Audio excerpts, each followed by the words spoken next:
Hello, everybody. If everything is working well, we are officially live. The first Garag-A-Con ever is here. So we're just going to kick the tires, make sure everything is as it should be on YouTube and all that.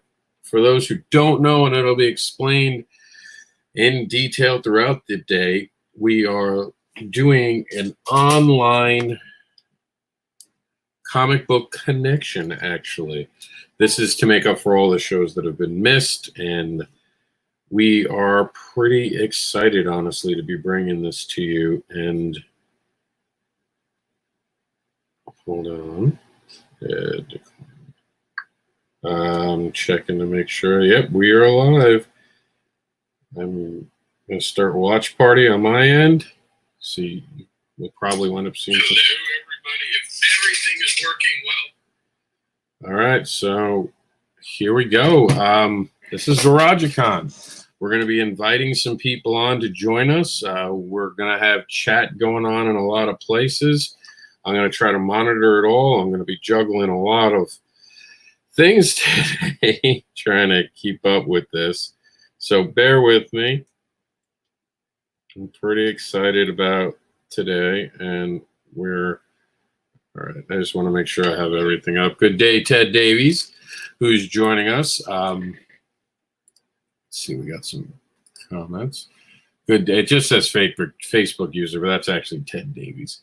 I don't know why they're not giving them love. All right, so we are live. We are going to wait for a few people to come in, but in the meantime, let's get started with this. And I'm going to head over to one of our guest creators. That guest creator today is the Underground Devil and an indie advocate. Good-looking guy.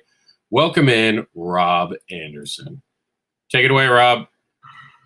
Hello and welcome to Garag-A-Con. Like many of you, I have had events canceled, and I am now in my garage of all places, set up and talking to you. A lot of things in the next few weeks, we will feel that they were taken from us. Understand that these are precautions done to save lives. There is nothing wrong with trying to save a life. No matter what we miss, we can do it later. We can reschedule it. We can get it to be another time of the year. But right now, please take heed and concern in the fact that everyone is trying to protect people. So do your part, but be uplifting to everyone. Try to support everyone. We're going to be doing this Garag-A-Con, and then we got some other online cons that we're calling on-cons coming up over the next couple of weeks. We invite everyone to be part of this. We're going to be doing panels. We're going to be doing pitches. We're going to be doing everything. You want something on these programs, you let me know, and we'll do our best to get them done. We'll video conference. We'll do everything we can.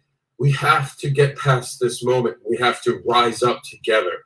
And I promise you, this too shall pass. We are going to survive this as the human race. This is a scary moment that will pass. And in the meantime, we're going to have to get creative. We're going to have these moments where we're going to have to do something different that we've never done before. We've always said that indieadvocates.com was the global digital Comic-Con, but now we're testing that resolve. We're testing to see if it can go further. So here we are in my garage doing Garag-A-Con. So now here's the thing. I'm introing the show. I'm welcoming you all in. So I'm going to pretend you just hit me at the you hear background noise. That's good. Doesn't sound quiet. I watched SmackDown last night. It was very quiet. It was weird. So the background noise is normal for a con. So that's awesome. So I'm going to pretend you walk up to my table. All right? So you guys just walk up or pretend to walk up, and I'll pretend you walked up. All right? Here we go. Hey, how you doing? My name is Rob Anderson. I am the Indie Devil.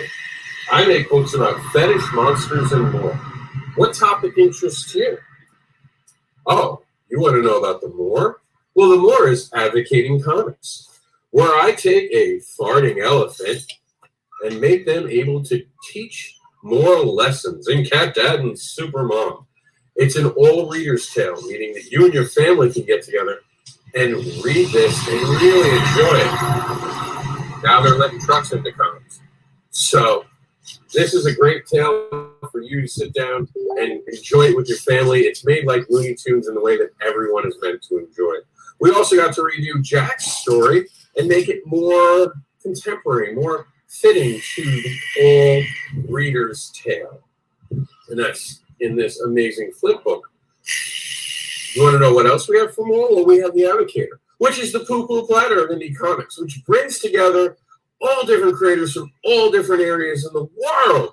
So when I'm at a con, like Garag-A-Con, you don't see anyone else around here, but I have Brian K. Morris with me. I have Frank Martin with me. I have Travis Gibb with me. I have Chuck Pinot with me, or I think I'm saying that right. I always get that wrong. Sorry, Chuck. I have The Fourth Monkey, which is also another anthology series, which again brings different creators to my table that you wouldn't necessarily see. The cool thing about this one is that it actually gives to charity at the Ronald McDonald House, which I thought was pretty cool. We also have amazing covers from Arthur Schwartz, all covers from The Avocator. And The Avocator, like I said, it's a poo-poo platter, so it gives you little peeks into the world. 4 pages most of the time will show you what that creator can do and show you what the creator is up to. And if you like what you see, you can find more because all these creators have bigger libraries. Also part of the more, since you asked, one of my original releases, I have the New York Reporter. I'm going to be making this into something brand new this year. I'm going to call it probably the Indie Devil Tales, maybe Devilish Tales. I'm going to collect all my original works, including this, which this is actually an interesting comic book. So it's actually a newspaper comic book. It's all about newspaper and the articles and the covers. I'll be honest, I can't draw. So this was my way to show people how serious I was about comic books. So what else do we got for you guys? In the more section, we're not done just yet, because also part of the more is the fact that we run IndieAdvocates.com, which you see right there. IndieAdvocates.com is the global digital Comic-Con. It is what we can do to bring creators sometimes it's just a platform for them to actually express who they are. But for you guys, it's always an online digital Comic-Con, which is awesome because if anything happens, you can find a place for indie comics. We also just recently started Underground Comics website called, and it's so new that I'm still trying to remember its name. Here we go. It's Underground Comic Advocates. And it's an amazing site. I definitely think you should check it out. Before you go, grab a business card and I'll hand you a flyer. And you'll be able to check out some of the things I got going on. Oh, you want to hear about the monsters? Well, the monsters are the classic tale of the universal monsters, except there's one thing. They're not monsters. They're human beings with genetic disorders. And it's Hollywood. Who are the real monsters for making them monsters in the first place? How cool is that? And I'll be honest, I was actually thinking about 50 Shades of Grey when I was writing that, and what the 50 Shades of Grey did to the fetish community. So it's kind of interesting. So, and of course, we had the sequel, which was Monster of a Betrayal, and that kind of goes deeper into something about what happens when you rock the boat. Well, importantly, we actually had Manny the Wolf show up, and he became a very interesting character and was part of the crossover with The Avocator, which also had my character from the fetish book, Barbara, from Barbara Unleashed, show up. And in The Avocator, there wasn't much of a kinky situation or anything fetish going on. But it was my way of explaining to people what The Avocator could be. And it was also a tongue-in-cheek way to bring characters that would never cross over to cross over. You guys can see, I'm wearing a modified shirt. The reason for this is it's hot in the garage. You guys see me sweating, you know that. Florida summer's already hit. One of the things that I also want to mention about The Avocator is that we've had 3 seasons. Because in Florida, like I'm saying about the shirt, there isn't 4 seasons. We have summer most of the year. We have fall for a couple weeks. We have winter for a few days. And then we go back to summer. We don't have spring. So with The Avocator, we did winter, we did summer, and we did fall. Now, what else do I have for you guys that I can interest you in? Would you guys like to hear about the fetish book? I know it's not for everyone, but since you're here, you might as well hear about it, right? Oh, you are interested in hearing about it? Cool, let me tell you. This journey all started back in the day when we started with one book called Fetish Babies. Didn't go well online. People didn't like the name after a while. So we had to change it. The story hasn't changed. We changed it and rebranded it last year into Barbara Unleashed, which you can see right here. What it really is, and people get this wrong all the time, it's not porn, it's not over-sexual, it's about a community that doesn't get representation. And we've heard about communities not getting representation, but for some reason with the fetish community, they really don't get it. See, here's the easy way for me to explain it to you if you're not in the fetish. It's like 50 Shades of Grey, if an adult wrote it that knew what they were talking about. I know, you're interested already because you know it's not crap like that other stuff. So here's the deal. If you're not into fetish, but you're open-minded, it's a great, compelling tale. If you're someone who's kind of on the fence and doesn't know if they have a fetish or interested in it, this is a book that can kind of guide you through. And if you're into fetish, this is a love letter to the fetish community. And finally explaining that we are not the fetishes, but we are in fact human beings whose sexuality is possibly different than everyone else's. And one of the differences that we have right now is actually this amazing book, the BDSM Survey, which is on Kickstarter until St. Patrick's Day. And the BDSM Survey gives you the opportunity to actually sit down with someone you care about, a playmate, and actually go over the things that you are into. And you can share with each other who you are in a very intimate way. But it's not like when you're trying to have a regular conversation about people get intimidated. They just don't want to blurt things there out. They're hoping that they can hint. This takes all that hinting away. This gives everyone just the ability to talk to each other and to have honest conversations. I'm really excited about this because it also goes over some important safety issues. Now, we have a lot of stuff for you guys. As you can see, we've got the Advocator, all 3 issues. We have some alt covers for Barbara Unleashed. And yes, I was wrong about alt covers because my fans want alt covers. And all my alt covers outside of the Advocator are reasonably priced on purpose. They are limited, most of them, to 1,000, except our original release was limited just to 100, which is why we have a flip book for Barbara Unleashed, which you can see right here. Apparently at this con, there's a drip, and he's just a noisy neighbor. See, sometimes I just show you get these noisy neighbors. You just gotta deal with it. But thank you for coming by. Make sure you check out all my books. I'm really excited to be able to share this journey with you. If you have any other questions, you can find me at mranderson.com.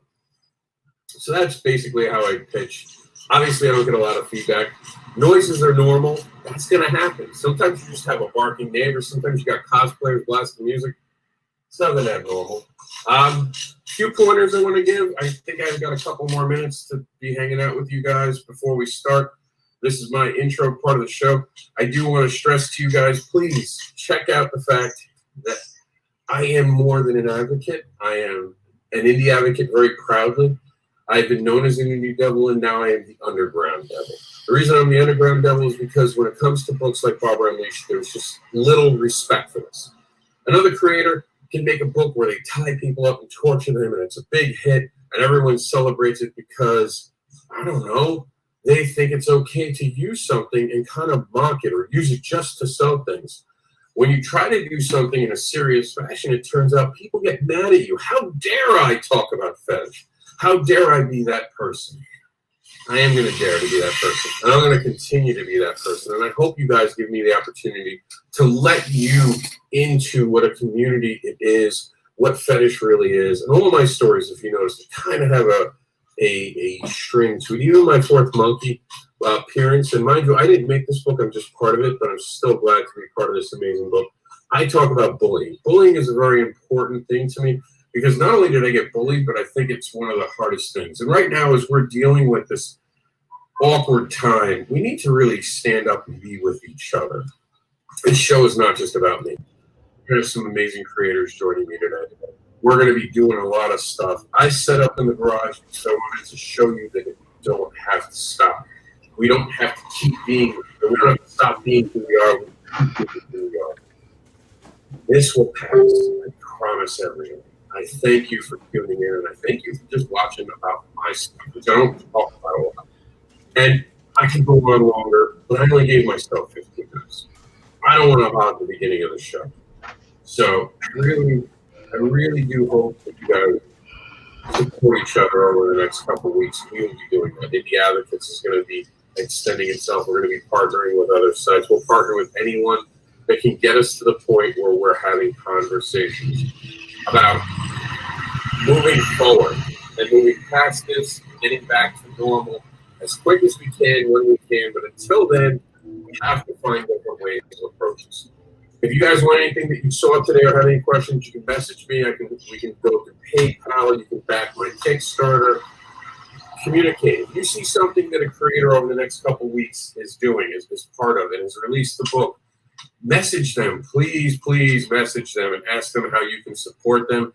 Ask them how you can buy their book, even though they are quarantined or they are stuck unable to go to a show. A lot of shows have been canceling.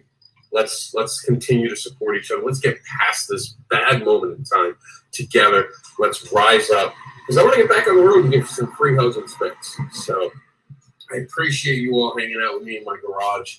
I'll probably leave some of this set up for you because I think I'm going to try to do a couple panels. We'll get rid of the comics and we'll just do some panels. I appreciate you, honestly, reaching out to each other. I've seen some support going. Just calm everyone down. Let's all get through this together, honestly.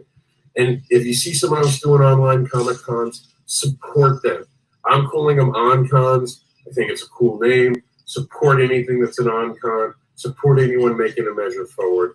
But that's it. That's my time. Thank you for listening to me and hearing about my comics, because this, believe it or not, is a dream come true for me.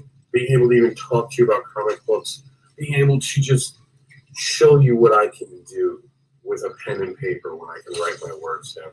So remember, all my words inspired all this art. I've worked with some amazing artists, and I'm welcoming you to be part of my experience by picking up a copy of something I created today. And now, for the rest of the show, over to you, Rob.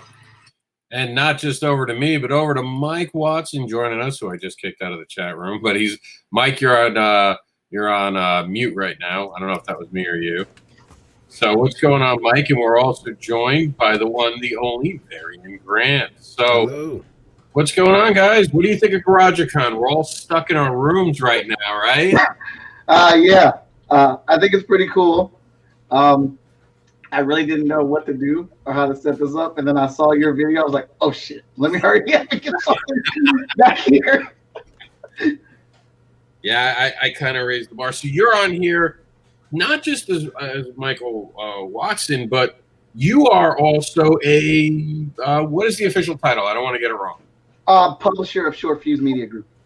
Publisher of Short Fuse Media Group. So you have a couple things to talk to us about. And Varian, we're going to get to you in just a few minutes. Ooh, that's a new look. I didn't even know we could do that.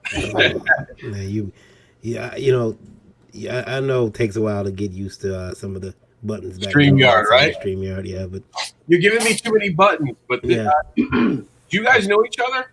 Yeah, I've met Mike a few times. Yeah. Okay. Yeah. All right, two great people on the show. Could not start this better. And you can't have a con without great creators. So Mike Watson.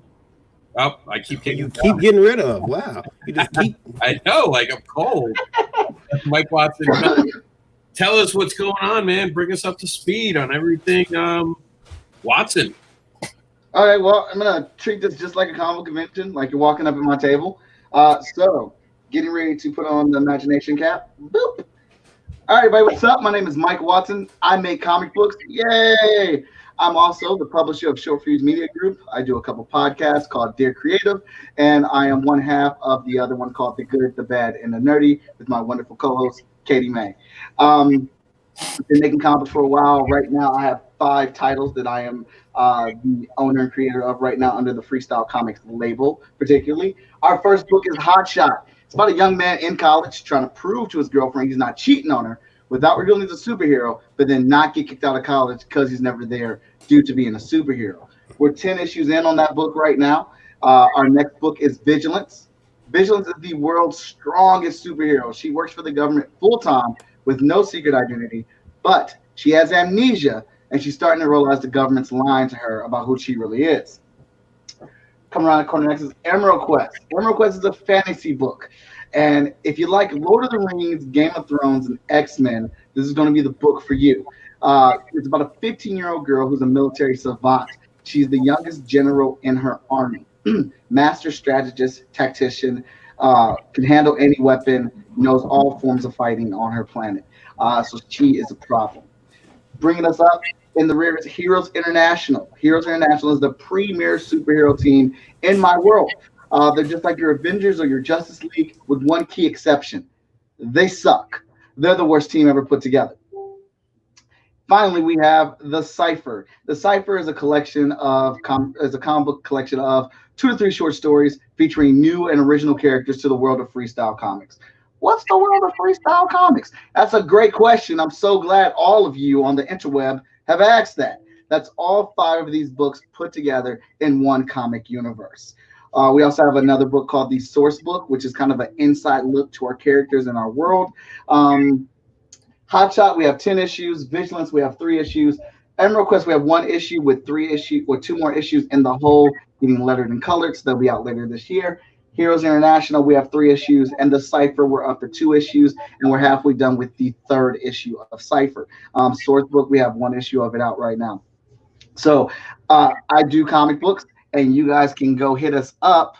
I'm going to actually give you the link if you're looking to get those comic books from me. Hit the live comments here.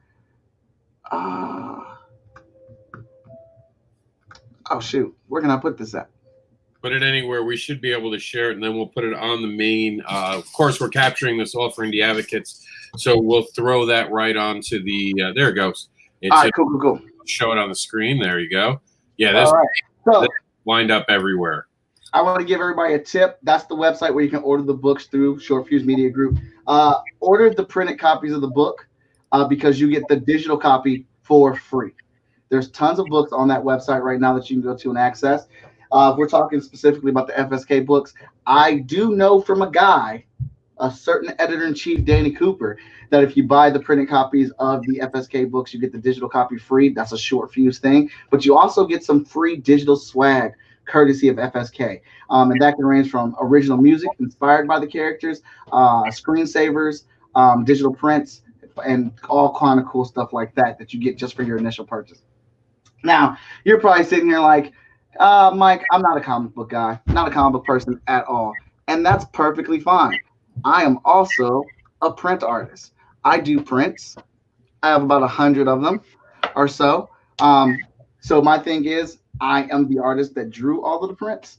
I use these things to get attention. And I'm also a fanboy myself, so I enjoy doing these things.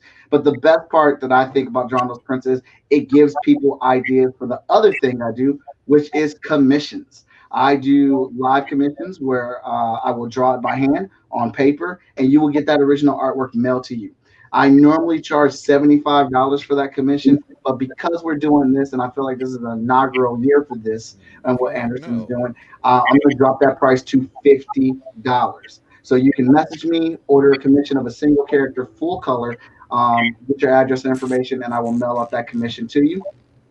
Also, I can do a digital version of that, which will be a high res that I'll draw on my iPad, and I'm going to drop that price down to $25. So you can order either one of those commissions from me, and I'll send them out to you via mail or via email. And you can message me to get that information. You can check out my art page for any other artwork that I do as the alias Art of Mike Watson. Commissions, comic books, artwork. So that kind of covers what I sell at my table or any of that jazz stuff. Come check us out. Flip through our website. Ask me if you got any questions or anything. But we have a ton of stuff in the works. I actually just came from, well, not just yesterday. I spoke with Victor Dandridge, who's writing our newest title, The Zero Event #1. It is a mini series that we're releasing this year with artwork done by Mike Lancet. Those of you that have been riding with us since the beginning and have been asking questions about the Zero Event, that is what this book is. It's going to answer those questions. But you know, as creators, once we answer your questions, we've got to bring more questions for you to ask. And that is exactly what Vic's doing. He's going to satisfy you, but he's going to peg your interest with more things he has going on. The Zero Event is a situation that happened in the FSK books where the superhuman population dwindled down to zero. And one of our first superheroes to come out of that event was Hotshot to a brand new world where nothing was certain. And our heroes that are coming out are now being outnumbered by the powers that be. That's all I'm going to say about that. If you're a fan of Batman the animated series, Superman the animated series, Justice League, and things like that, Mike Lancet and Victor Dandridge are literally putting that type of love, that type of craft into this story. And I cannot wait for that to get in your hands later on this year. Now, on the end of short fuse, we have American Dreams by Daniel Caliban. That is a great book. I have read all 3 issues. We have 2 issues out right now that you can order. 3rd issue on the way. 4th issue is being drawn, and I'm actually going over editorial with that. And Daniel, as we speak, every couple of days, he's sending me a couple pages to review. And I can tell you, American Dreams is a very impactful comic book. You can also find that on the Short Fuse Media Group website. We got a couple of titles from Danny J. Quick and Fourth Wall Productions. Their trade it's out, and it's in the process of being delivered. That is fresh news. I've seen the images of it. Over 100 pages of awesome. And we have Ace Blade. He's got 4 issues of that out right now with some stunning covers that were actually put together and not produced, but directed by Sean Mack, our operations manager over at Short Fuse. And these covers are hot. So you want to be sure to scroll on over. Like I said, we have several titles. My thing is, I would love for you to buy all the books. That would be great. Stephanie's in the building. What's up, Stephanie? I would love for you to buy all the books, but I understand everything isn't for everybody. But I feel like on our website, we have at least one book that is relatable for you. And my job as publisher is to get those books out to you. I've also been hitting the con circuit, the physical con circuit, and now welcome to the internet. Looking for new books to bring under our label to expand our audience and our readership for a couple things that have caught my eye. So be on the lookout for that as well. I think that's all I got. If anybody's got any questions or anything, like I said, hit those links that I provided to you, and you can message me for any commission work, as I will be stuck in the house working on Hot Shot 10. Actually, I just finished the layouts for that, but I got room and I got time to do some commission work as well, whether that be sketch card. I have Marvel AP artist proofs cards as well from Marvel that I can do, as I do freelance sketch work for Marvel and Upper Deck, their sketch card division. Commissions come at an 8.5 by 11 sheet. If you're looking for something bigger, we can of course discuss that. But please, hope you guys enjoy the show. I don't want to take up too much time, as I know there's other creators behind me. That's all I got, Rob, unless there's something else you want me to hit on. I think you did a great job. You know that I'm a fan. You've always been great to me. Anything I can do to help out people, I'm so happy you could be here, because I know how busy you are. And you join us with such a great panel of people. We got Randy, who's in the green room waiting. We got Varian. So you guys are awesome. You're all from the Midwest. I just want to take a few minutes and acknowledge you guys are getting hit pretty hard up there. Yeah. I don't think it's as like, they're not telling us that we have to stay in the house. They are closing down several things, like my kids' school. They're shut down 2 weeks, added on to the week of spring break, so they're out for 3 weeks. But teachers are working on things that they can work on at home. The stores got hit a little bit hard. I think it's a bit excessive to the degree, but people are worried. People are concerned, and they want to make sure they're prepared. So I can definitely understand that. But it's kind of chill. It's quiet up here. Not a whole lot going on. Just people just trying to stay in and be safe. Mm-hmm. My son's school, they sent out a notice, said we're keeping the kids home until schools are closed until at first they said April 1st. And I'm like, oh, okay, that kind of, whatever. Then they sent a letter home. The next day they said, oh, actually it's going to be April 13th. and you got 4 hours to come here and get a homework packet. So you had to drop what you were doing and go up to the school. Luckily, it's not that far from my house, but go get his homework. So he's home till April 13th. He's got a month vacation, which he was excited about. So I reminded him he's probably going to make that day up. Those days up, so he wasn't excited about them. That's a pretty impressive Nerf collection, by the way. Oh, thank you very much. Big Nerf gun fan, man. Rob, I want to touch on something you mentioned earlier, Rob. You said that a lot of guys and gals are stuck at home, and the cons have been canceled. So it's really important for people to go out and if you're a fan of indie comics and to go out and make sure that you even if you're not in a position to buy something, share a link, and to help spread the word about the creators out there who have work out there. Mike mentioned Victor. There's a lot of Emily Zelasco. Just a lot of people. And I think that sometimes people assume, and a conversation I had yesterday, and is that well, you guys should be okay because you guys are comic book companies. Well, a lot of us are companies, but we still have to feed families. Still have to these are very small companies. Even though we do what the bigger companies do on a much smaller budget. So it is important to make sure that you go out there if you like indie comics and support companies, especially companies that are you see you going to a lot of shows because those shows cost money to go to. I mean, $400 or $500 and for a table for 3 days, but there's no promises made you're gonna get your money back. Mm-hmm. So it's again, if you like indie comics, if you've been at any point you've enjoyed indie comics, reach out to the people who create them. Even let them know that you're pulling for them. Even support that way really helps. Yeah. I babbled on for too long. Go ahead. Oh no, you're good. I want to shut down this.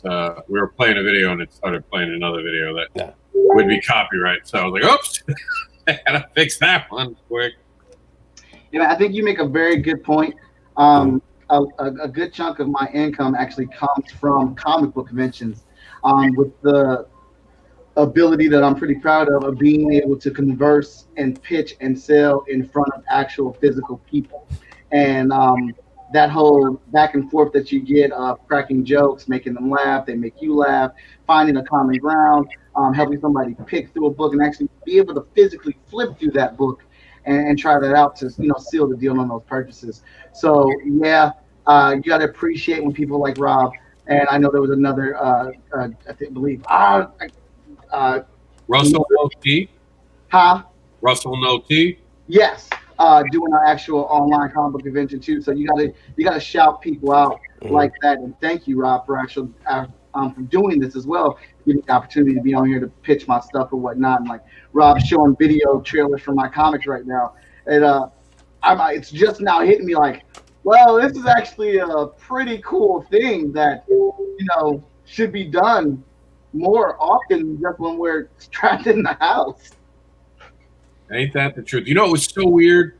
I watched SmackDown last night with the wrestlers, and they were good. They could do their thing, but you noticed there was something missing. Mm-hmm. And I didn't know that feeling until I was outside my garage pitching to a camera.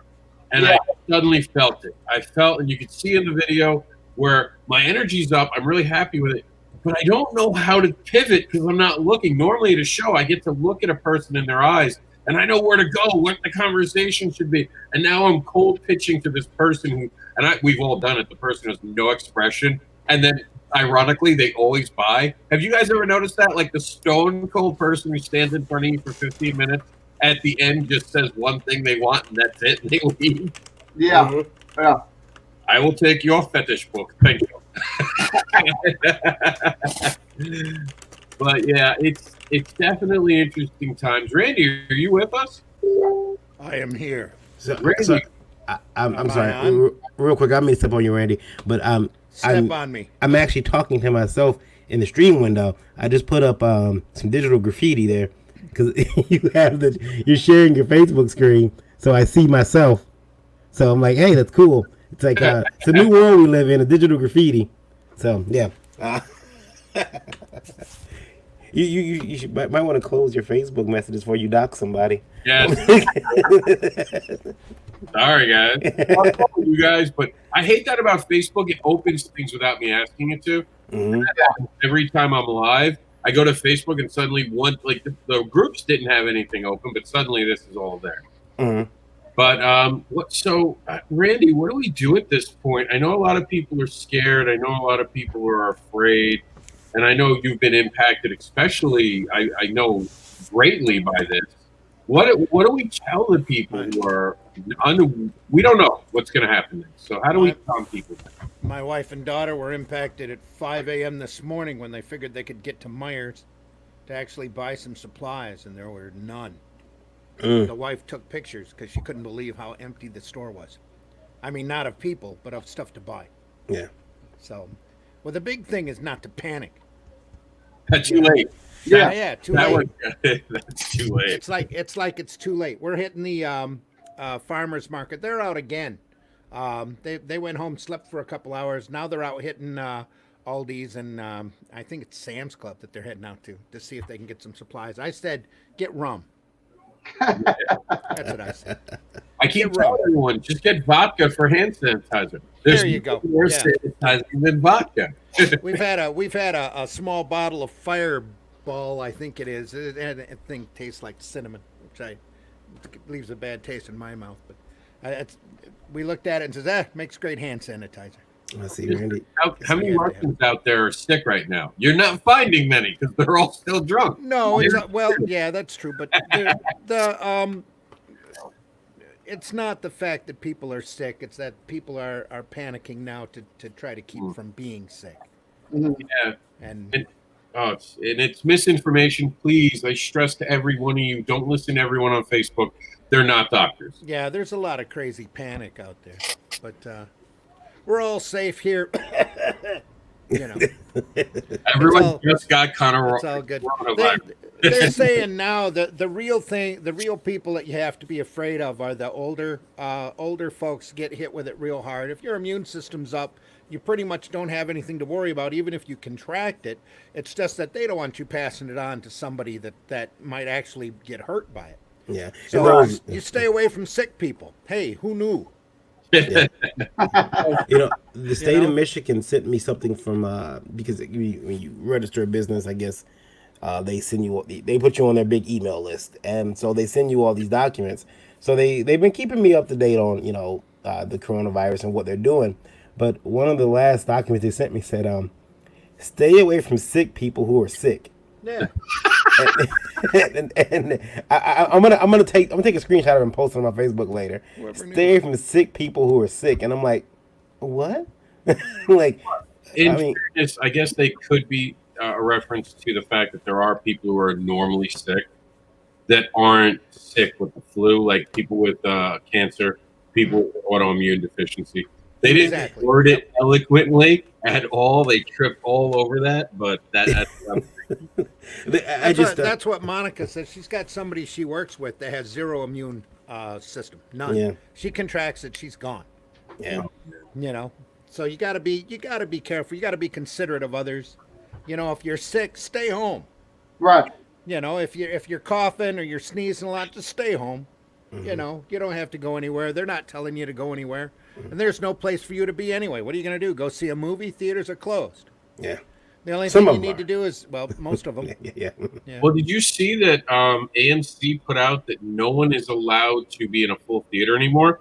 They have distancing rules where you're not allowed to sit next to strangers. No, I haven't seen that. Yeah. That is interesting, though.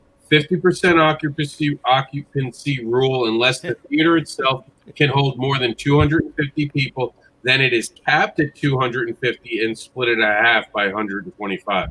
So it's crazy. Just go through and put a piece of tape over every other seat. That's all. You think that's bad? You should see what they did to the strip club. Is that the same anymore? I'm sorry. Strip clubs haven't been the same for a few years. Now, all of you are married, though, right? Yeah. Yeah. Imagine the brother who's single right now, got nothing to do but stay home. So you should feel really impacted by that. Imagine if he, That's just what I'm going to get a really good workout in my forearm over the next couple of weeks. I want to ask Mike this because I got a question that got sent to me for our show that got sent over, and I can just answer it. But I'm going to respond to the person by telling them it's none of their business, and nobody will tell them that. But as a publisher, and I have my Last Call Comics publishing company. Would you say the person that sent me a question wanted to know how much we were affected by the closures, by these cons, canceling or postponing, whatever word they want to use. I mean, if you're not having a con the day you said you're going to have it, you have essentially canceled it. Mm-hmm. But they want to use the word postpone, whatever. How much we're affected, and how much do you actually lose a month? And while I'm going to be vague with that number, and two, a lot of these companies have decided to give the money back or push your money toward another table. It does. I mean, it takes away what you maybe projected you were going to make. Yeah.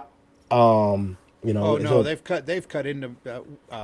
Our wonderful governor's cut into my wallet pretty hard. Well, yeah. As a promoter, she's cutting into your wallet because you put on the show. I'm not even talking as a promoter. My show's still going on. Yeah.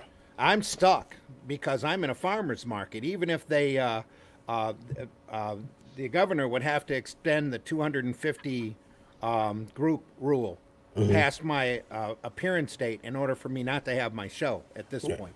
But who's going to show up? Everybody's scared to death. Right.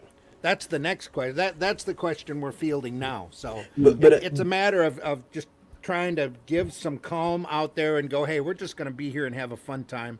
We're going to be sensible about it. There's sanitation stations all over the place. On the 18th, come to my show. But as a publisher, but in the meantime, my teaching gig is gone. Mm-hmm. I was going to teach cartooning at a convention too. That's gone. That's already been canceled. Yeah. As a publisher, I don't think it. I mean, it does affect us, but for me, maybe I'm too scared to do the numbers. I'm too scared to kind of crunch those numbers and see what I would have made. Mike, are you feeling the crunch over there at all? I feel it a little bit, not a whole bunch. There was an event I was supposed to be doing with Victor down here at COSI. And for small in-city events like that, I kind of know what my average number is, but that's projected money that was there for me to potentially grab. As far as combo conventions, I don't have any more this month, so my next show is next month. So hopefully everything will be cleared up by then. But as far as on the publishing end of making comics and stuff like that, honestly, we should not be affected by it because we have our online website where people can order books and stuff. So that is regular business as usual. So I really have not felt I felt a little pinch. I would have loved to do that COSI event as it was comic book themed. So there could have been some good pull there, push and pull with all the comic fans coming out there. But it was COSI after dark, and Victor did a lot of work to get that set up. So it was very disappointing that we didn't get to do it. But that's the most that I felt. But again, that's projected potential funds that I never had my hands on as of yet. You know what I mean? Yeah. All right, guys, let's take a quick break to watch a video to promote someone who can't be at his show this weekend.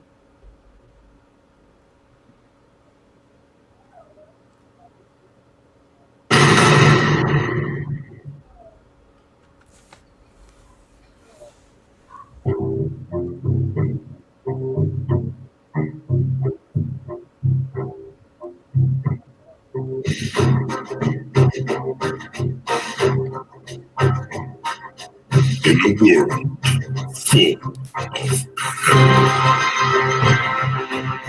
humanity's fate lies in the fingers of three heroic dolphins. Seriously?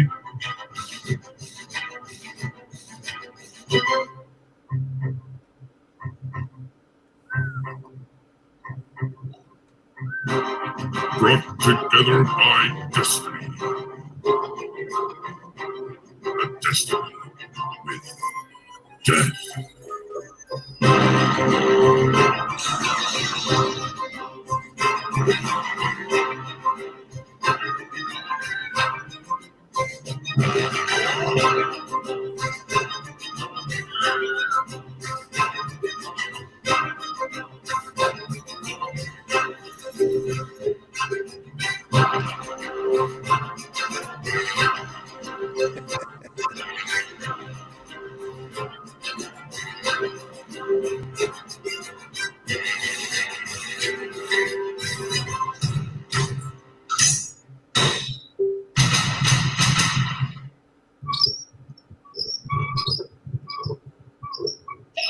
These doors are slow.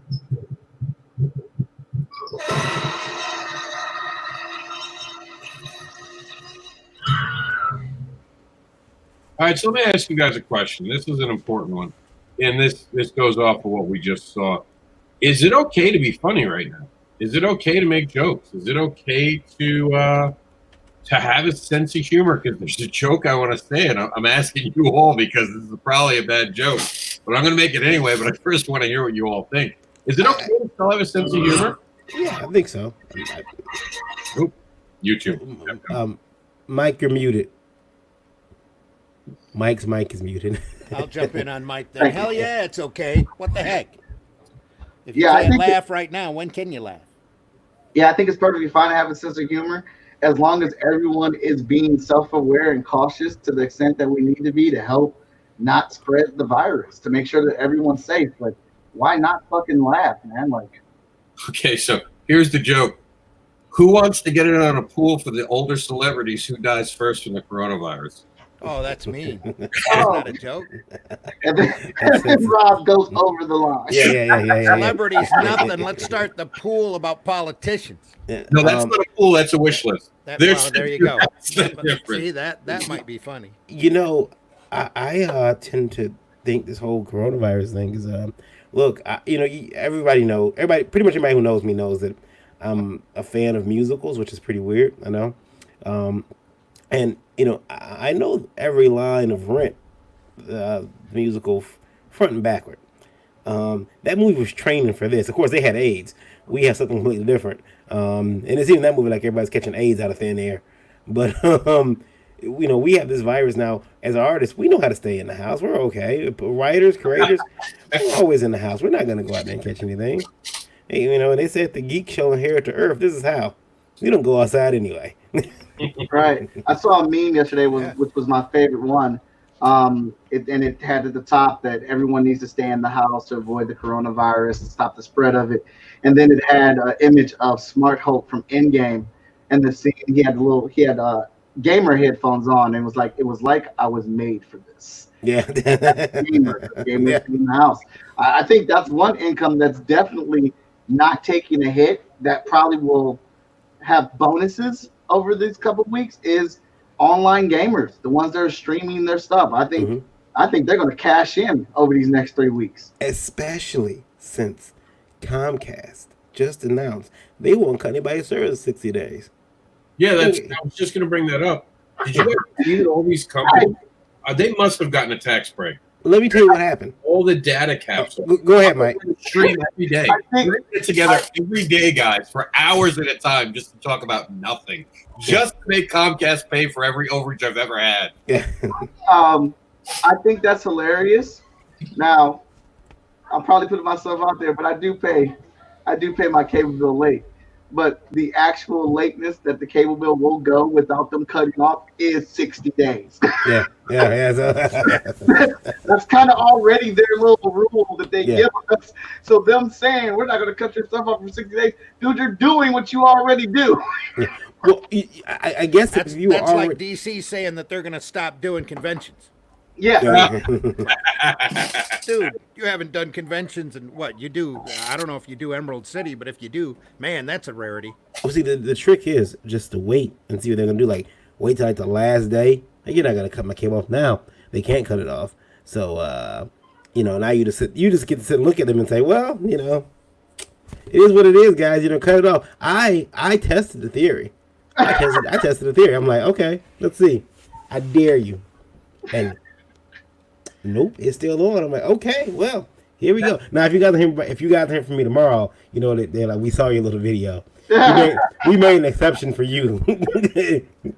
But let me ask you guys a question. Seriously, is anyone going to pay their bills in the next 30 days outside of rent and groceries? Or is everyone going to be like, just in case Corona kills me, I'm not paying a single bill?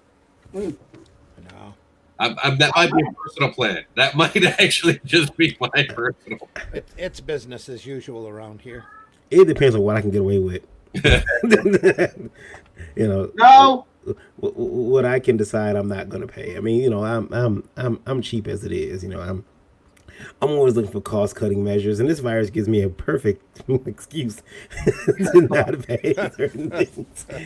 Like, go to the market. I will tell you this though. The one thing that I saw, and you mentioned this earlier, Rob, the differences of WWE in an empty arena, pitching to a camera. Grubhub, Uber Eats, those companies will now leave your food at the door. It's called contactless delivery. So they'll leave your food at the door if you ask them to. You don't have to actually get food from the person anymore. At So least you're saying is your that Grubhub is working. yeah, but you're saying there's free food at people's doors now if I drive around. Yes. I'm quick enough. I'm quick enough. Gotta get my little kid ready to run to grab and come back in the car. Yeah, just keep the car running. Just pull up. Drive by. I'll cough on you. If you come out of that house, I'm coughing on you. Yeah. I need this Taco Bell, damn it. I licked your food. You still want it? That's going to severely cut their tips, isn't it?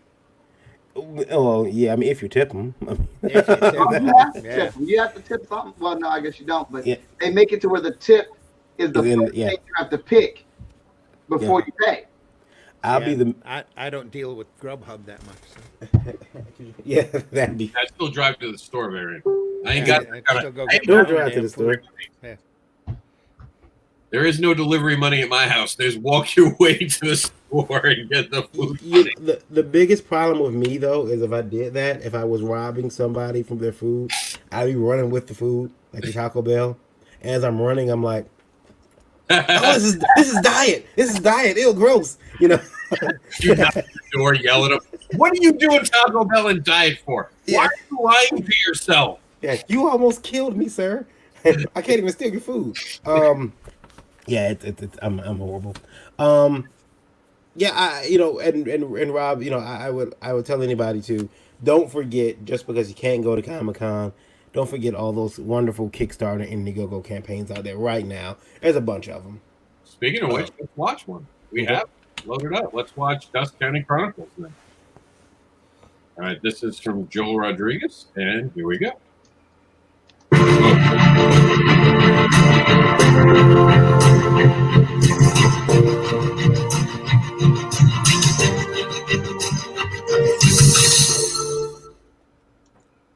Hello again. My name is Joel Rodriguez, and I'm the writer and letterer of the Dust County Chronicles and the brand new spin-off, the Dust County Chronicles Nightfall.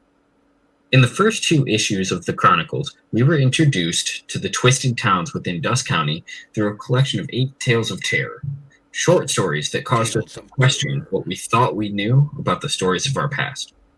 Dust County has always been a place where things are never as they seem, and now that holds true for the very format of the series. I'm honored to return to Kickstarter for the start of a brand new spin-off miniseries called the Dust County Chronicles Nightfall, which takes us back into the heart of Dust County and gives us a deeper look at the lore and the lives of the unfortunate souls that live there. In the 32-page first issue of Nightfall, we follow Lori Evans, who has ignored all warnings and driven into Dust County in search of her sister Lacey. Finding her sister is no easy task, though, and she's forced to team up with some unlikely allies if she ever hopes to see Lacey again or even survive the night in a place overrun by monsters and nightmares. If you're a fan of emotional stories of monsters, loss, and survival, and you live for the plot twists, the Dust County Chronicles Nightfall is a must-read. I'm joined once again by the wonderful team of creators that have all had a hand in bringing Dust County to life. Returning are artist Roman Gubsky, editor Andrea Lorenzo Molinari, and creative consultant Christina Rodriguez. We're being joined by a whole new team of talented variant cover artists, including Alex Cormack, Brian Silverbacks, and Stephanie Laval. Your support on Kickstarter will help us continue the mythos of Dust County and introduce even more people to the horrors within. And for just $10, you can have this thrilling story delivered directly to your door. I'm thrilled to introduce some exciting new features to this campaign, including variant cover upgrades. Each cover will have a number of available upgrades for you to choose from, including foil printing and even the return of the full black and white Nightmare Edition not seen since the first issue of the Dust County Chronicles. Our premium tiers and bundles will give you opportunities for original commissions, variant bundles, and even the chance to become a monstrous marionette in the next issue. As always, thank you for your support, and I look forward to walking with you as we return to Dusk County. All right, so that's pretty cool, right? We're like Varian said, the business doesn't have to end because we still got stuff going on. There's still Kickstarters to talk about. There's still Indiegogos. Life did not stop anyone. I promise you, we're all still alive. Stop watching The Walking Dead as a precursor to what you're going to do next. Stop it. And I'm not kidding. Did you see the ratings for The Walking Dead supposedly has gone up on Netflix? People are binging it. Well, now they have no choice but to watch. That's also the good period of Walking Dead too. So That's true. That is true. Yeah, I can't. Have anyone even watched that recently? I stopped a season ago. I can't. Yeah, no, we changed our cable policy, so we don't get AMC anymore. Oh, okay. Yeah, it's definitely our hard program, to watch. our plan. So It's definitely hard to watch now. It's not. I pop in every now and then to see who's still alive, but you know, it's about, like you said, about a season ago. I was like, okay, I'm done with this. I can't. Maybe about 2 seasons ago. Wow, yeah. Yeah, there was a whole season of nothing but torture porn there for a while. I think they lost half their audience. Yeah, it was weird. They got like real vicious for no reason. It was like, horrible. come on. Like the head thing, I could watch some fucked up shit, but watching that head crush that way, even I was traumatized. I couldn't go put my eyes closed without seeing it. I'm like, oh damn, I really got by this. Yeah. This one got me. Do you with people doing all the garage cons and then and Corona cons, are you has anyone told you they've experienced uptick in sales since, or? Well, I only know of Russell who has actually done one as of yet, but he's doing something where someone told me you have to buy tickets to it. Mm-hmm. And I'm not judging him, but that's very hard to tell if anyone's even being affected. Plus, he's featuring, I think, 2 people at a time. Okay. So, and he set it up for more to be a panel program, which they want me to do panels. We're going to try doing panels. But you know me, I wanted the format to be about this. Us getting together, feeling the vibe, feeling that, you know, everything, reminding people that everyone's okay. Yeah. That we're still talking about comics, that this is still going on. We still got great stuff coming out. The only thing that's stopped is our ability to go outside and meet in big groups for now. And to be honest, we don't know when that'll end or what'll happen. What's up, Randy? We weren't really doing that before. We're all stuck here in our house in our basement drawing. So Yeah. you know. For a lot of us, it really is just, I mean, for me, the only difference was I signed up for StreamYard based on the fact that I'll probably be streaming more for the next couple months. Yeah. So I actually got I asked Barry, and I was like, does he like it? He's like, yeah. And I'm going to ask him some, obviously you guys have been watching today. I'm still getting used to StreamYard as I kick people off constantly. I'm not mad at anyone. Watson didn't go anywhere. He had to do something. I promise. I didn't screw up this time. But yeah, I mean, I want us to be able to, and I see all my friends so upset that I'm even making these. I got rid of Debate It, and I've done the Change My Minds, and I'm picking topics that I know people will be kind of like, you know, I'm kind of goating people. I'm like, Spider-Man should be squished. He's an emo character. Change my mind. Yeah. But if they're arguing about a spider, then they're not being upset. They're not talking about coronavirus, and they're not sharing this information. Because a lot of my creator friends, the things they're sharing, it's... Yes. Are you there? Did you drop? It's my show. No, I'm taking over. Hello, everybody. It's the Indie African Variant. Is he still there? He's back. I heard him laugh. He's there. Yeah. Yeah, your voice dropped out. That wasn't saying anything important. But you guys know what I mean? Like, we have to distract each other right now. Yeah, and I mean, Do we need to distract each other? It's not. I think the point is to keep doing business as usual and not let the virus distract you. I mean, be safe, be healthy, and be aware. But seriously, are we going to stop business because of this? well, I mean, You know? other than what's been stopped for us, I don't think so. Yeah. I mean, I just got a letter a little while ago, email here from because I use a lot of the postal service, obviously, shipping comics and whatnot, and I got a letter that says, "Dear Postal Service customer, the Postal Service assures customers that normal operations are continuing while the nation deals with the COVID-19 outbreak. We are in communication with the Centers for Disease Control and Prevention (CDC) to ensure that customers and employees remain safe and healthy during this time." So the mail's not going to stop, and not for the Well, foreseeable future. the mailman's not out there shaking hands either. But the one thing I'd want to stop. Not the bills. I don't need anything sent to me that's not emailed. Look at people looking for money.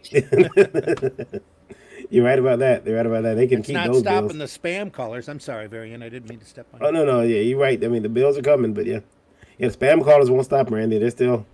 No. I think the safest job they have right now is in telemarketing, right? You can just call. I'm going to start coughing on the phone every time they call me, see if they hang up. Yeah.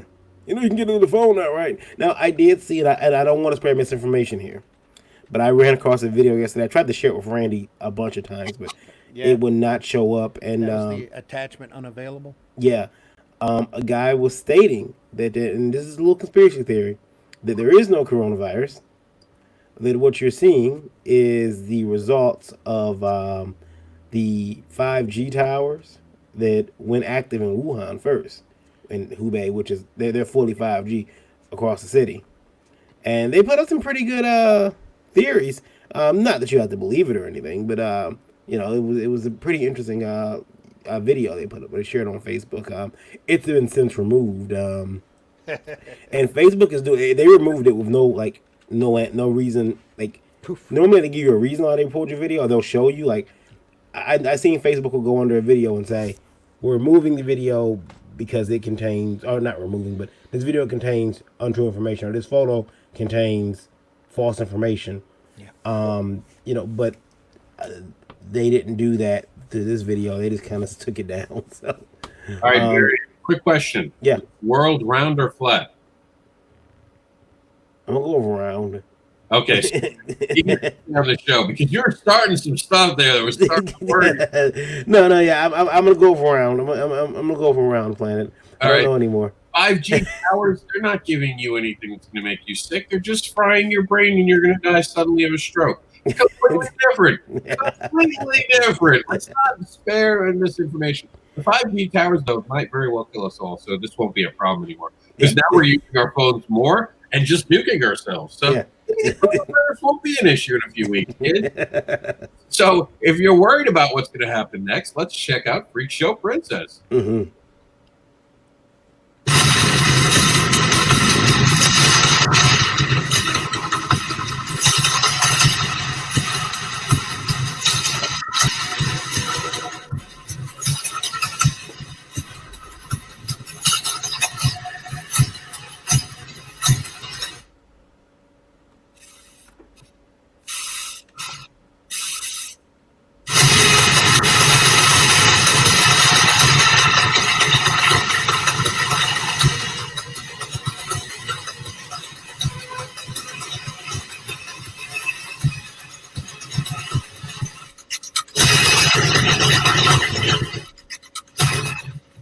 All right, so you guys are smart people. Do you believe in any way, shape, or form this is the beginning of a zombie thing? Like everyone seems to almost be hoping for online right now that are our creator friends? No. It's gonna be no different than H1N1 swine flu and bird flu and probably polio. No different. Polio. Polio was a little different, but Polio was a lot different, buddy. Yeah. Well, I mean, what do we expect people to do right now? What do you guys think? What's the best advice you can give someone who's Stay. getting all these cons canceled and all that, how do they make money? How do they generate revenue from home? Well, I mean, for me, a lot of it's just you said business as usual. Push your online sales if you possibly can. Make sure your stores are working. Make sure they're stocked. Might be a good time to actually go through your stock. I know a lot of us don't do that until it's mid con season. But I mean, nice time to go through your stock. We keep a internet stock and a store stock, convention stock, and we pull from the internet stock obviously because it's kept to be a back stock as well. But go through that store, make sure everything's working properly, make sure that you got items in stock that you actually have for sale, because the one thing you don't want to do is have a customer get really upset with you because they ordered something only for you to send them an email in a week and a half telling them sorry, or not even a week and a half, but like a day later, sorry, that item isn't in stock. So make sure you do have that item in stock. And please keep in mind this: every sale that you make during this time online speaks for the entire community. If you mess up, it's gonna look bad on all of us. So now you've been directly impacted with this, though, haven't you? Yeah, I mean, I've had some shows canceled, but No, I mean printing, even just the printing. yeah. With the printing, yeah, I don't have books, but I don't have some books, but I don't have those books that I was waiting to get.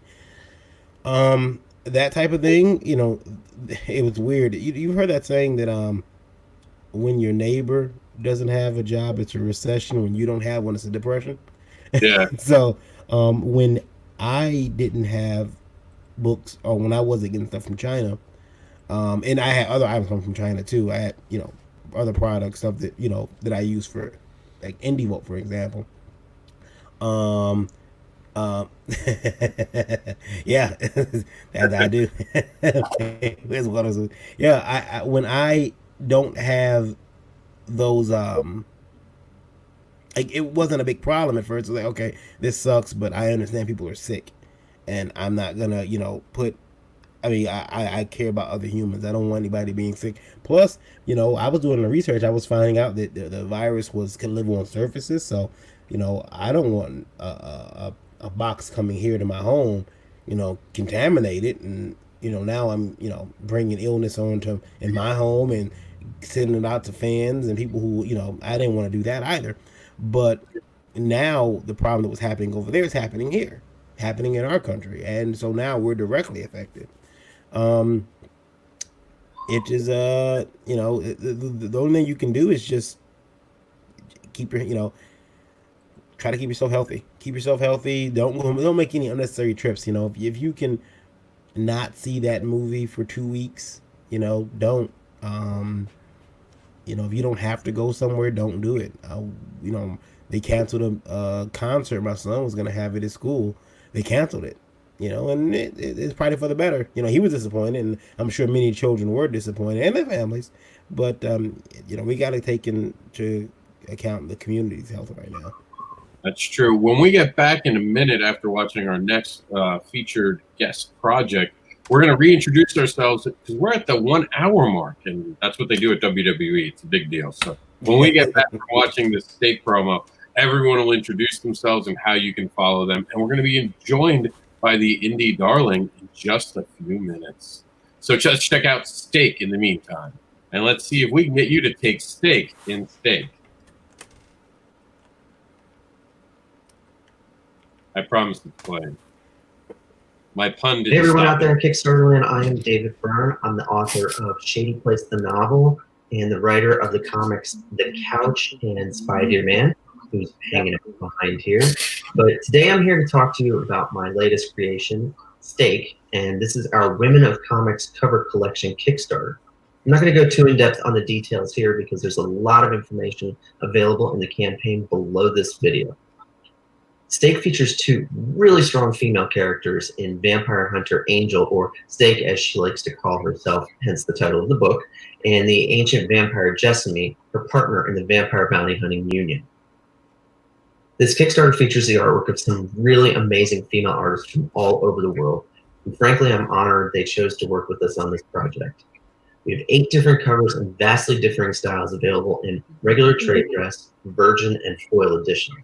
The artists for this project include Anna Zoe, Camilla Cohen, Piper Rudick, Sora Sunny, Stephanie Labat, Tiffany Groves, Sarah Fleur, also known as Abigail Diaz, and Zoo Orzu. There's more biographical information on these awesome ladies in the bottom of the campaign, so make sure you check them out, follow them on social media, buy their artwork, and of course, pick 1, 2, or maybe all 8 of their covers from the campaign. We're also running a really cool cross-promotion with stake letterer Joel Rodriguez as he runs his campaign for the Dust County Chronicles Nightfall right here on Kickstarter as well. Stephanie Lavat has created a magnificent connecting cover that spans across Dust County Chronicles Nightfall #1 and Stake #1. The cover features Angel and Destiny fighting Dust County baddie Draven, and it turned out amazing.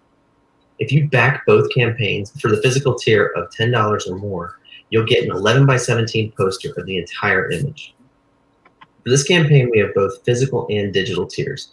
I understand these covers can get pricey, so we're also offering a basic $10 physical tier featuring a black and white version of interior artist Luis Bernardino's regular cover. This cover can only be found on this campaign, and we'll have it at some limited conventions for the rest of the year. We're also offering original sketch covers from fantastic artists David Sanchez, Ariel Diaz, Anna Zoe, and Piper Rudick.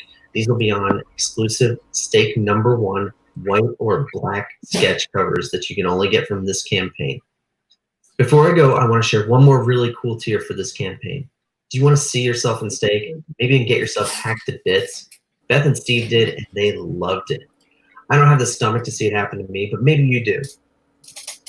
So I hope you're as excited for this campaign as we are. The art is great. I love these characters. I can't wait to get this book into your hands.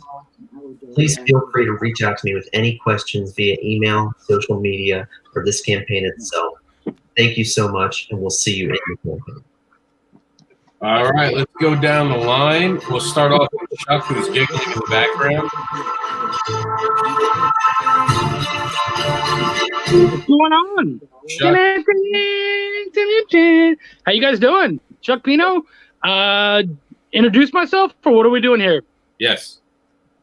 I am Chuck. I'm a writer, editor, reviewer. You can find me on Chuck's Raw Reviews on YouTube, at Chucky Pin on Twitter. You can also look for any of my projects on Bonfire Press or Essence House on Facebook. Randy. There we go, Randy. Hey there, Randy Zimmerman. Been in comics forever, and just doing stuff. I'm a award-winning commercial graphic artist. I was doing a newspaper for about the last 10 years, so just getting back into the wonderful direct market. So finding out how everything is going. And we have, let's see if I can not kick him out to do this. There we go. There it is. Hello, everybody out there. My name is Varian Grant. I am the co-owner of Last Call Comics. Been so for the last 8 years, and founder of Indie Volt Media LLC. Started making comics way back in 2008. First book ever published was a black and white interior action comedy called Psycho Sirens. I am a father, a husband, a geek, a creator, a publisher, working taxpayer, artist, and sensitivity reader. Shamefully not in that order. And you're watching Garag-A-Con. All right, I have to ask. Let's jump into that. What's a sensitivity? What is it? Sensitivity reader? Or whatever it is. Yeah, sensitivity reader is my new cash grab term. No, a sensitivity reader basically is okay. Like my panel here is basically European, correct? Okay, of European descent. You guys have no business apparently writing black characters. That's where I come in. If you guys got to write a black character, you send me your script, and I will give you what essentially is a black notary pass.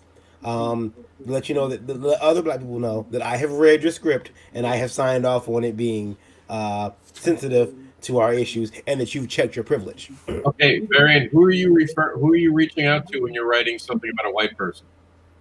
I don't have to. You see, that's where you haven't checked your privilege yet, sir. We don't have to be sensitive. You don't have to be. You don't get the right to be sensitive. Okay, when you're writing about a dog, what dog do you go to ask the dog if it's okay? I ask my puppies, but that's still that's neither here nor there. You need to check your privilege, and we didn't write this book for you, so there.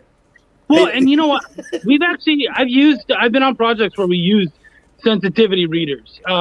We had a project where we were writing about a Muslim superhero. So we talked to a Muslim woman, and she went through the script and made sure that everything made sense, helped to add some dialogue and helped to kind of add some details that we otherwise wouldn't have known about. So sensitivity readers can actually be really helpful to get a real, honest view of that person that you otherwise didn't have access to. No, that I understand, but this sensitivity thing, I hope Randy's the one person with me. Isn't this the end of telling? You're just whining because it's the word. It's the end of the world as we know it. Oh my gosh! I'm just saying, like, tell someone they can't create based on their experiences. You're now saying that Varian is the leader of every person of his particular heritage. But It's about damn time they realize that too. But his heritage isn't the same as someone else's heritage who might look like him. So Well, no, it just means that, like, if I'm writing a book about a black guy and Varian signs off and says it's cool, every black person gets to go and attack him. So Greg Anderson Alisi gets to come in and go, "What the? Come on, Varian, this is bullshit. This is not how we talk." Like, no, that was Varian. So it just means we have someone to blame.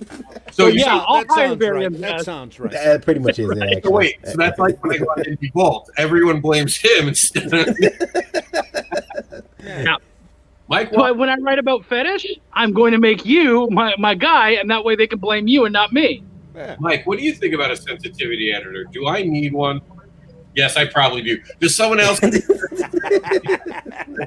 I probably definitely do, but that's a whole different thing. Man's got to You know need a his daily limitations. sensitivity editor. I know. I need someone to walk around. Rob, no. You said a sensitivity editor? Sensitivity reader. Oh, sensitivity reader. Is that something? No editor is right for him. Oh. Is that something I need to invest in now? Is that the new thing? Is that what the cool kids are doing? I'd say, based off your pending future success, at least a liaison to talk to you every once in a while. I like how you said pending. Just you know. They tried to cancel me already, and they couldn't do it. I'm uncancelable. Come get me. Rob, let's do this. Just send us your script, and we won't even do sensitivity reading. What we'll do is we'll just do like image responses. So if you see if my image comes back in, it's like this. Then you got to take the story back to the right back to brass tacks. Yeah. But I do send it to a sensitivity editor. He's Canadian. Of course he's going to come back and tell me I can't be that mean. I already do that. Well, see, Canadians Rebel are too Comics nice. doesn't count. Yeah. Larry doesn't count. You send it to Larry. Yeah, it's not. I'm not sure. Larry's from the French part. We all know what the French part's like. I'm talking about Chuck. He's from the nice part. Yeah, it's part of Canada. Sorry. Yeah. I don't know Chuck edits most of what I write. Yeah. So he's going and taking out the mean stuff that I want so desperately to leave in, and I think it belongs inside there. Now, I do have a question for everybody. Another question, because I got these questions sent to me, and I'll burn them off on this show because why not? And I'll also recycle them on my show. At what point are we responsible, or do we need to tell our fans, especially if they haven't been impacted? Like, for instance, do we need to tell our fans about the delays or things that are happening because of this virus? So, for example, I know we mentioned, not having a problem with that, mentioned that I can't get my books that I have printed overseas. At what point do we mention that? Is it okay to let that information out to the consumer, or is it especially if they haven't backed any campaigns, or this book wasn't crowdfunded? Like, none of my books are crowdfunded. So should I let my fans know, hey, we're having a shipping problem? Or if you're on Kickstarter, wait till the campaign's over. Mm-hmm. Don't do it in the middle of the campaign. People might get nervous. Yeah. But in general, honestly, kidding around aside, sooner's the better for me. What do you think, Watson? Yeah, I think you should make your announcement based on information that you have. and that's the best thing that you can do. Mm-hmm. If you know there's going to be a shipping problem, you've already been in communication with the people that are going to be shipping it. Yeah, let people know, like, hey, yeah, looks like it's going to be a couple weeks out further than I expected. I haven't got a real tentative date, but due to what's going on, there will be a delay in shipping. As soon as I have updates, you will have updates. I apologize in advance if those answers aren't satisfactory to you, but I'm only working with what I have. And but as soon as I know, you will know. And You should be a publisher. I'm just saying. What do you think, Randy? you got rid of him. There I go. Hey, I'm gone. hey. Hey, whoop, reset. There I am. Hey, it's What do you very think? important to let your readers know that you've screwed up and had something printed in China. Yes, very much. This is what It's happens held when you up. buy It's American. held up. Oops. Buy American, Varian. Yeah, Sorry, yeah, I was trying to save some dollars. yeah. All Try right, to save some Varian, money you're and on the hot seat now. How have you handled yeah, it? you know. It's not theoretical for you. It's actually what it is. In Well, my for me, opinion, it's very important to do that so that we can sit here, point, and laugh. yeah, for me, it actually, because none of my books are crowdfunded, and nobody's waiting on the book. Like no customers are waiting on the books. I was like, well, okay, I don't really have to go out there with that information. However, I chose to because, hey, this is affecting me, and it's probably going to affect several others. Now I don't think I made an announcement on any of the social networks. I don't think I did. But if you looked at, in IndieVolt or I think even on my personal YouTube, I had mentioned it. And then, say again? You what? Yeah. On Geekgasm as well, she mentioned that I had mentioned it there too as well. Now the problem is though, if you do have, if something's been crowdfunded or you've got other sales out there, then yeah, you might have a problem. We make it a rule, or at least I do, that I don't like announcing. I don't like taking pre-orders for books until I have them in my hand, just because at least now I know that I control, when this book is going out, how it's going out, the quality of the shipping. Because again, I had to pull a guy in who was, I let ship his own books a while ago. He was shipping his books out to people in bubble mailers. Like the book was wrapped up in a bubble mailer and just, here you go. What, And Stealing Solo? That wasn't me. no, that was a wishing. label on the back of the comic. Then Yeah, no, shipped Stealing out. Solo just went out. Just the book That's just just a went mailing out. label. Yeah, that was, he printed the label on the back of the book and sent it like a damn was it Sears Roebuck catalog. It's just in the mail. Here it comes. Well, that's what Marvel and DC does. Anyone gets that directly from Marvel and DC, you get a bag, a little piece of cardboard, and that's it. Your Yeah, book he didn't even destroyed. well, he didn't even do that. Always destroyed. Hicks didn't even do that. Hicks just, and I shouldn't say Hicks didn't do it, but the company Hicks used. Well, that's just, it. hey, The buck stops there. He Yeah, was destroyed. the buck hasn't stopped yet. yeah. It The just book keeps hasn't come running. back at all yet. He Yeah. hasn't reprinted. But we'll keep that. We'll keep that. We'll keep that for our show, so you don't get the That hate mail can from down that. the road. Now, Chuck, you don't have that problem right now because you are currently giving something out totally digitally. I am. This is Essence House. It's my and Eric Cockrell's brainchild. It's an audio drama, so it's not a comic. It's you can get it completely free. Episode 5 is up right now. We're basically doing it like it's almost like a TV show in seasons and whatnot. So yeah, they're each about 20-minute episodes. They're like podcasts. You can find them on any of your podcasting providers. We've got them all over the place. And it's basically a metaphysical mystery audio drama about a family whose secrets are hidden in time, and it's all circulating around our main character Tim, who realizes that the family that he's kind of been estranged from has a lot of really weird issues and things that he didn't know about, and he's trying to find out all about it and what has led to the family's house being destroyed and turned into a plaza. So, guys, are we seeing what could be a heyday for things like Patreon? Could this be what actually makes Patreons and similar sites, even Kickstarters, more popular than ever? I hope so. Go ahead, chime in, guys. What do you guys think? I love what Varian said. Essence House sounds like an African American clothing line. It is actually like some kind of African American like shampoo line or something. We keep finding that. Do you? Okay, yeah. I was like Essence House. That just sounds like I'm like, have I used it? You probably have, dude. Let me go check my medicine cabinet. I'll be right back. No, Essence House. Yeah. It's actually a cleaning spray for black people's homes. So Chuck, clearly you need to hire Varian now because you guys have made a mistake. Yep, And you can come in and clean it all up. Like you didn't speak to me. You didn't speak to Mike, Victor, Greg. None of us. your book has been pulled. These are the people responsible right here on this screen. We have our own little unique identifiers, like little wax things we put down. You know, me and Victor still fighting over who owns the V, but still, the point is, you know, black people unite. Essence House is going down. That's right. This is ridiculous. And he even had a black background for the logo, so he's trying to confuse the public. I see. I'm trying.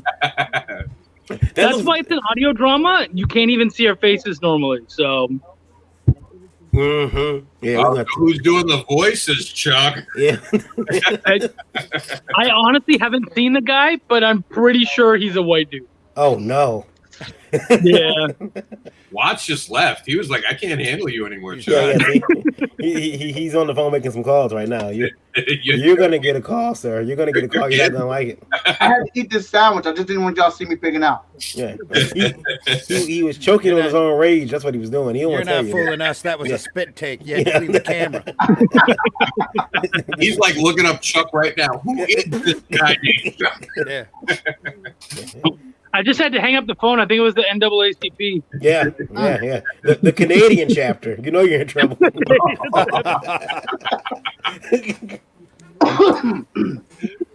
We might kill Mike Watson with this. Yeah, right? But you know what is nice about this, I'll tell you, is that we have our Patreon. So if you go on, we just have the one tier. It's $2.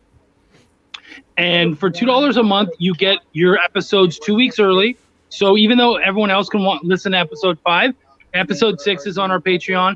Plus, we have an after show that goes on that only the patrons can listen to and whatnot. So it's an awful lot of extras for $2. But even if you're strapped, you know, obviously we know like people are out of jobs and all that kind of stuff. It's completely free and up there. So anybody can go and listen to it. All I ask is, if you go, can you please rate it? Not even asking for a 5-star. Just go, talk about it. I liked it. It wasn't amazing, but it was good. 3 stars, like whatever. I don't care. So but go ahead. I'm sorry, I didn't mean to cut you off. No, you're good, man. So what kind of success? It sounds like you've done Patreon and stuff before you've done this or whatnot. So what kind of success has that granted you versus what you've done before?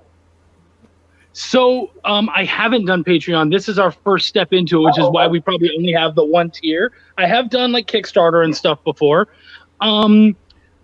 So far, what this has allowed us to do is step into a new domain to have our stories done in a different way. The thing is like, let's be honest, man. If you're paying for your own comics, you might be able to get, you know, unless you're like, you know, mad rich like Varian here, you can get 1 million out in a year. But for the rest of us, you might be getting 2 or 3 out in a good year. So for us, the first episode dropped January 1st, and we're already on episode 5. So we're able to pound out episodes a lot quicker with an audio drama, much cheaper. And the way we've kind of worked it out is that it's a neat way to eventually have a novel. So the thing is that Chuck, hey, what's going on? Random Facebook user. For some reason, that's not coming up today. I don't know. For random Facebook user. That's Pat Davies. If it weren't for random Facebook users, I wouldn't have friends at all. So you know what's neat about it is that like if the way we've looked at it is that we're gonna have 10 chapters in the first season and 10 in the second. Each chapter is about 3,500 words or more, which means by the end of the first season we have about 40K words. By the end of the second season, we have 80K words, which is the novel. So by the end of the year, we'll have an audiobook and a novel that we can then turn into profit and and have sent out there. So, yeah, pretty excited about that. And it's kind of a new way to get that stuff done and not have to just plow through it constantly. It's something that we just get to do kind of gradually through the year. Okay. Hey, Randy, let me ask you a question. You did a magazine. Tell listeners what you did. 'Cause you did something really special in your area. Oh yeah, I did Flint Comics and Entertainment. We ran for 100 issues, printed 10,000 of every issue. I don't have one within arm's reach. 10,000 and sold out. Which is amazing considering how cluttered my basement is here. But no, we started in 2009. We ran mostly monthly. Towards the end, we were running bi-monthly. It was advertiser supported. We went around and found a set of red newspaper boxes and planted them all throughout the county. We were within a 50-mile radius of Flint, Michigan. You could stop by once a month. Any restaurant, any place that you walk in and you see that rack with freebie publications, your Natural Awakenings magazine and your Real Estate magazine and your car magazine, you could pick up a funny paper. And we did that for about 10 years. We went through 100 issues total. So And you paid for that just with advertising? Yes. Oh, yeah. In fact, there was a little while there we were actually making good money, which is why we ran for a whole 100 issues. Wow. And towards the end, because of Flint, I'm just barely south of Flint, just 2 miles south of the bad water line. So we got hit with the water crisis. All of the independent businesses' advertising money just, forgive the pun, dried up. But other than that, we were running pretty good there for a while. And I could go get one, but I don't want to. Let me shut my camera off. And I'll run and get one here real fast. So. All right, I'm gonna let me piggyback that for a second. Okay. Hey, go ahead. While he does that, can I peg the group? I mean, I got a panel that I like to do at Garag-A-Con and Wizard World and other shows that I go to and whatnot. I'd love to get a couple of you guys' feedback on it, see what you guys think. Sure. Yeah. Go ahead. So I do this diversity panel, right? And it's basically asking, are we doing diversity right in comics, cartoons, movies, and things like that? Or are we doing it wrong? Or how can it be better? And I always start the panel like, have you guys ever heard of a comic called Mosaic? Yes. Yeah. All right. Yeah. Okay. That's great. So when Mosaic was coming out at Marvel, it was created by two creators of color. It is a comic book character of color, and he's put in the mainstream world of Marvel Comics. At that time, when this book was out, or coming out, or this character was coming out, Here we go. when Marvel was promoting it, if you were reading comics at that time, if you were reading Marvel Comics at that time, there was no way you did not know that this character was happening.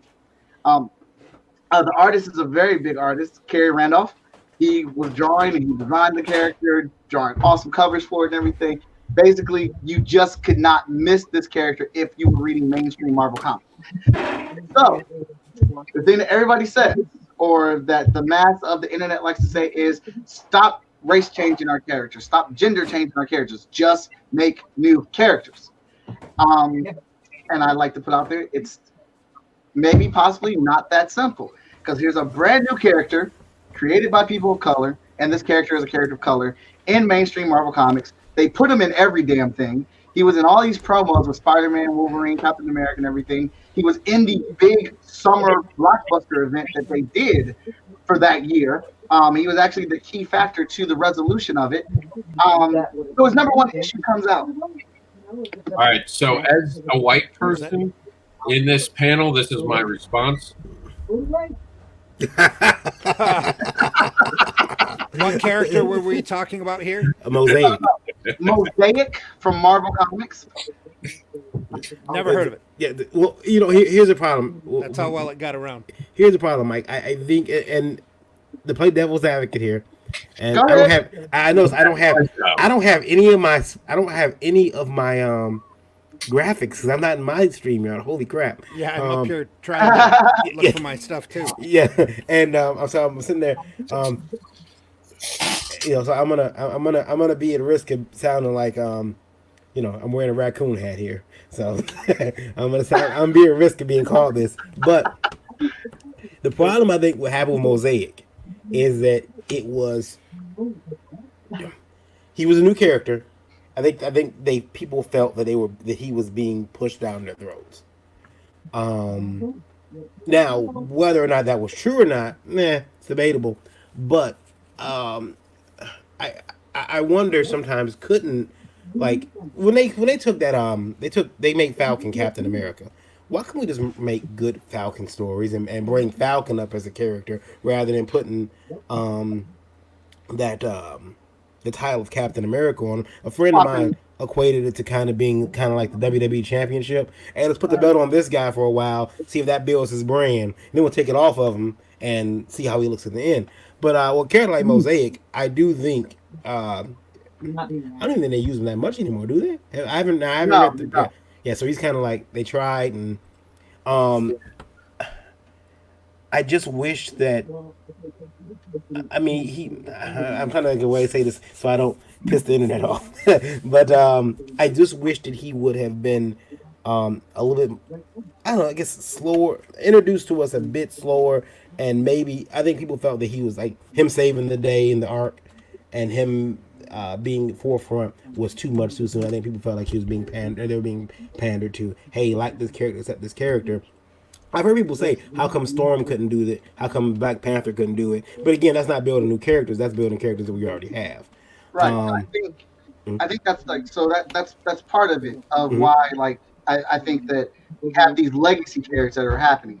Just real quick, Mosaic, the #1 issue when it came out, sold 44,354 copies of a #1 issue. It was number 61 on the all-time comic book list.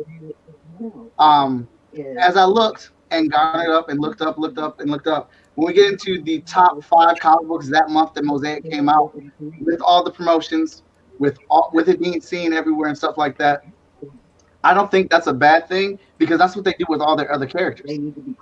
I feel like they're literally promoting a character of color in the same vein that they're promoting all their other characters. Or just like in any other big blockbuster story, when they introduce a new character who may be a white male character who happens to be the key to solving the issue. Same thing, he's just a character of color. But when we get up into what the actual #2 selling book of all time, well, for that month that he came out with, can you guys guess what comic book that would be? Was it Black Panther? It was not Black Panther. I will give you a hint. It is a legacy title. It's a legacy book, like, of legacy characters. It'd have to be a Spider-Man. And like Avengers? Huh? The X-Men. No, X-Men hasn't sold well in a decade. It has to be like Captain America or something. Avengers. Dude, really? You're going to say after Hickman came in that X-Men's not doing well? No, back then when he's talking about it. Yeah, what I'm talking about. Oh. We're talking about a few years ago at that point. Right? This is 5 years ago now. Yeah. So the #2 selling comic book with over 300,000 copies sold was Champions. That was the #2 book. That is a book filled with nothing but legacy characters who have all been swapped out for their race or their gender. Yeah. But this is what mainstream pop culture is saying is, we don't want you to do that, Marvel. We don't want you to do that, DC. But look where all the money got poured into. Now, you'll never... Yeah, and that's... Oh, go ahead, Chuck. Well, no, but that's the problem. We're listening to talking heads instead of listening to the money. And that's what's stupid, is that you have all these people who are like, we don't want this. We don't want reboots. Really? So why are they happening? Because they're making a fuck ton of money. So, yeah, actually, we do want reboots, apparently, because they're selling. So, like, as much as I don't want to write a reboot or necessarily be a part of one, I mean, they're making money. You got to follow the money. It's not about following what these people are saying, because they're talking for a smaller segment of the market than they're willing to admit. Well, it's not about reboots per se either. The reason Marvel and DC are rebooting is because it's so easy to lean back on the title. so easy to lean back on a Spider-Man and have instant recognition. Yes. A character like Mosaic would have been a slow build. I Mhm. mean, they'd have had to have put it out, and instead of like what you were saying, forcing it down somebody's throat, start him small, work him up, give him his own title, and then actually have him do something that people remember or admire him by. Mhm. Where a lot No of one these other cares what characters, Travis did. we're looking at champions here. Everybody knows who Iron Man is. Practically everybody knows who Wasp is. The guy up there might be a Spider-Man. That might be a Nova.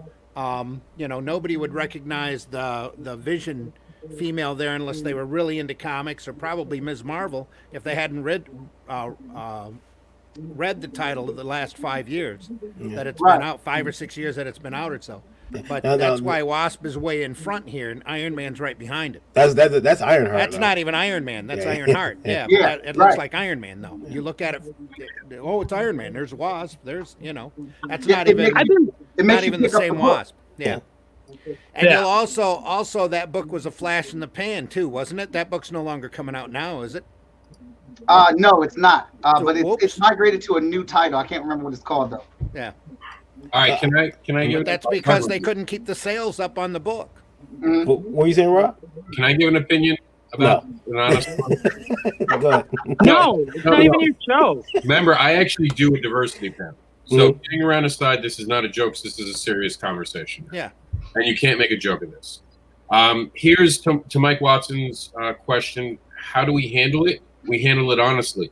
We're going to change a character in any way. We have to admit that we fundamentally changed them. You can't just make Wolverine gay and not address how much that has changed the character. You can't change a race of a character and not readjust the character.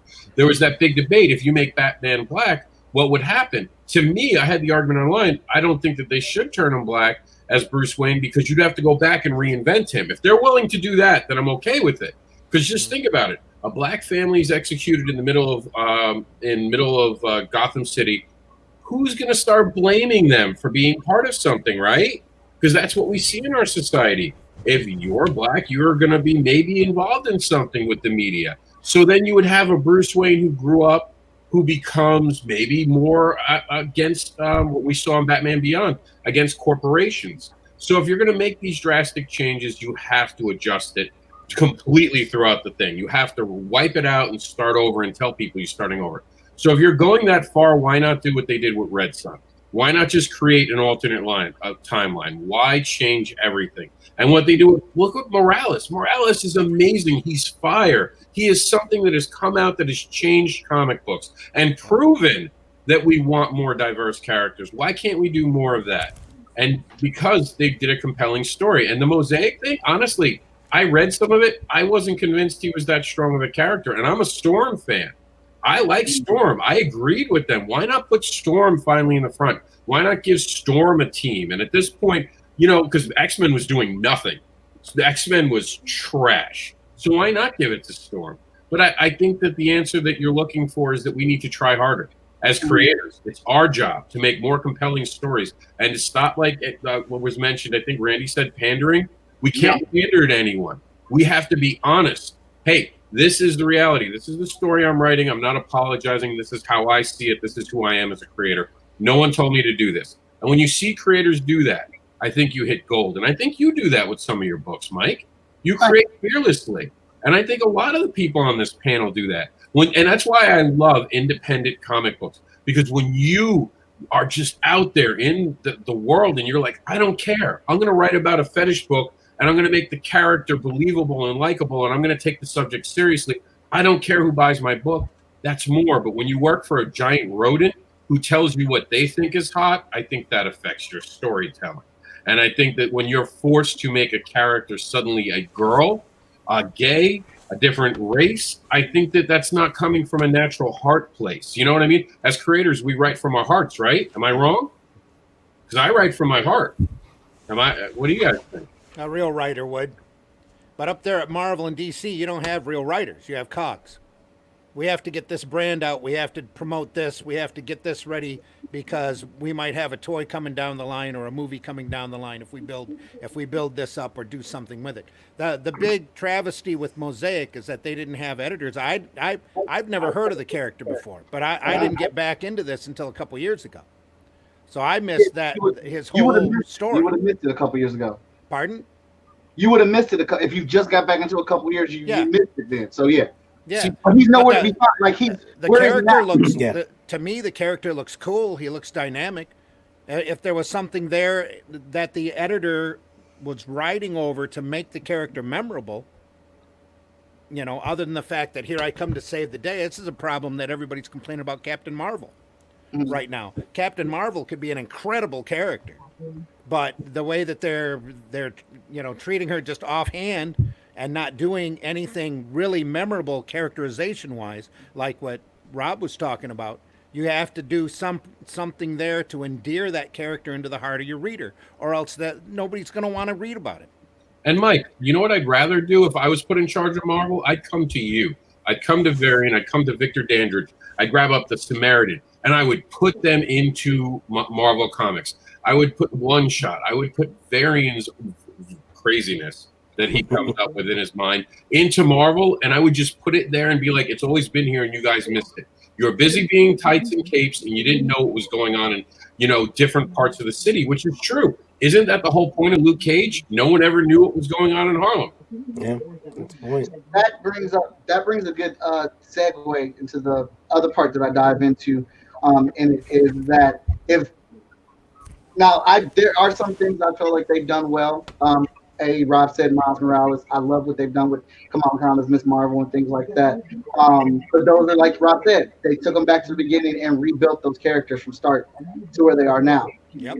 But if fans are going to keep pouring money into comic books such as Champions, but online complaining about this isn't what we want, well, over 300,000 of you feel like that's what you need, and that's where the money is going to go. They're not going to take a risk, especially when they took a risk on Mosaic and it only sold 44,000 copies compared to 328,000. Well, the number one book that month sold 421,000, and that was the sequel to Big Trouble in Little China. So, wait a minute. Whoa.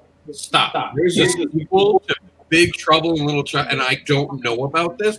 Can you send me the link? Because I need to know what happened next. I can dig it up and find it for you. But yeah, that's the number one book. So, with the money of the audience, this is what they're saying we want and what we need. That's where all the money's pouring to. But if you go down Artist Alley, if you go looking through Facebook, there's all these creators here. If you decide to spend your money with us, let's say out of the 5 people on here, you like 3 out of 5 books. Talk about those books. Talk about the 3 that you love and talk about the 5 that you don't like. I mean, the 2 that you don't like. Get that internet fire going. Go down to Comic Book Alley or Artist Alley and give somebody's book a chance. You're not going to like everything that you find. You're not going to like everything you come across. But if you're tired of what is going on in the mainstream and you want to show them what you actually want, trust and believe. You spend $1 million on comics. I get $1 million in the next month in comics sales with Freestyle Comics and Short Fuse Media. Take note, Marvel and DC is going to look up and say, where the hell did this come from? Mm-hmm. What is this? They're already doing that now with some of the other crowdfunding campaigns that are going on. Yes, sir. Yeah, they're starting to say, "Oh, wait a minute, we need to."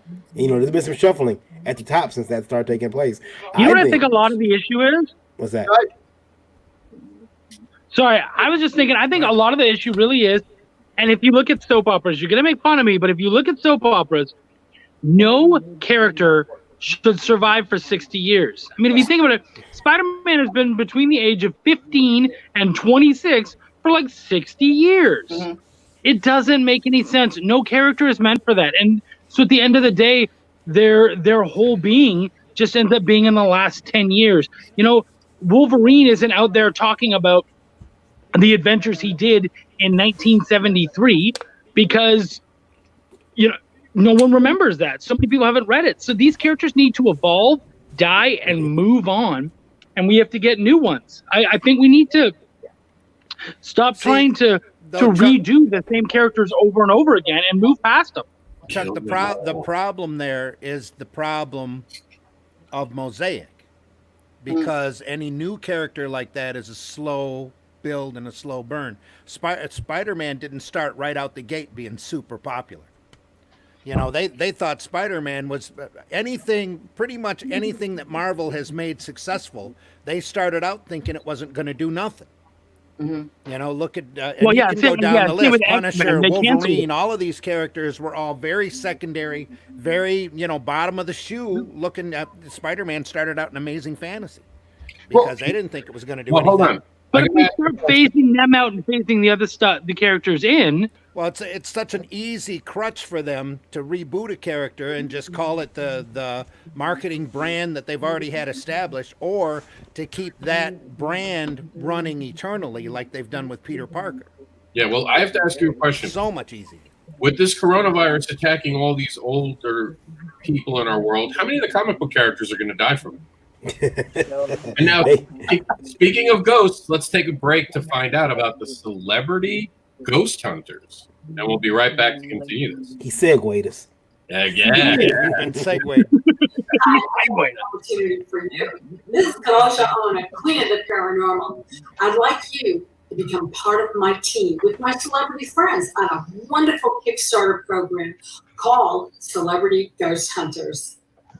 Jimmy Starr and Ron Russell have dazzled millions with their Jimmy Starr Show with Ron Russell and interviews on the red carpet in Hollywood. Eileen Shapiro is a world-renowned music interviewer, interviewing music giants like Adam Ant all the way to Dionne Warwick.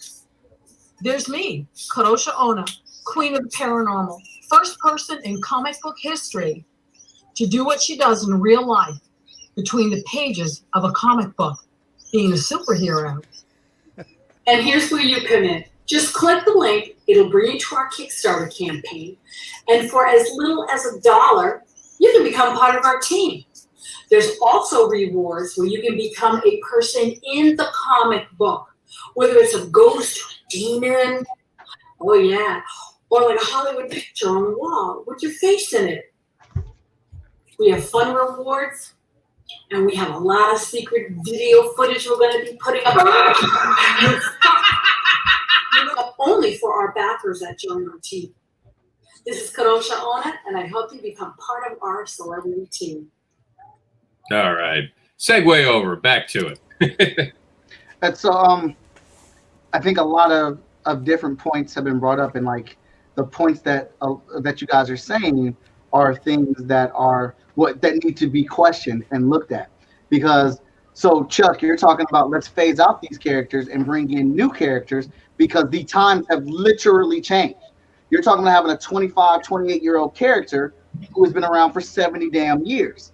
So we're constantly rebooting and trying to re-envision this one character when, in fact, you feel like we should be bringing in a brand new generation of heroes and villains because the times change.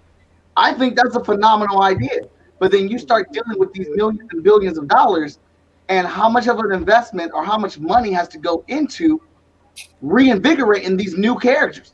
You're not spending billions and billions of dollars on comic books. Yeah, I don't think it's near as difficult. You're phasing one out and bringing another one in, man. And especially when you keep, you're passing on mantles. You have a new Spider-Man. You have a new Iron Man. You have all these stuff like new people taking on, Tony Stark. Tony Stark's dead. Now we've got Ironheart. Guess what? I have a cool idea. Don't fucking bring him back. Leave him dead. Chuck, you're talking it's not about millions or it's like balancing those. I know they're not investing billions of dollars in the comic books. I'm talking about, but these IPs are worth millions of dollars. Yeah. So the IP Iron Man, not Tony Stark. You see what I'm saying? The IP's not changed. I don't agree. I don't know. Hold on. You're going to get fired from DC by going that way because that's exactly what they were just talking about at DC.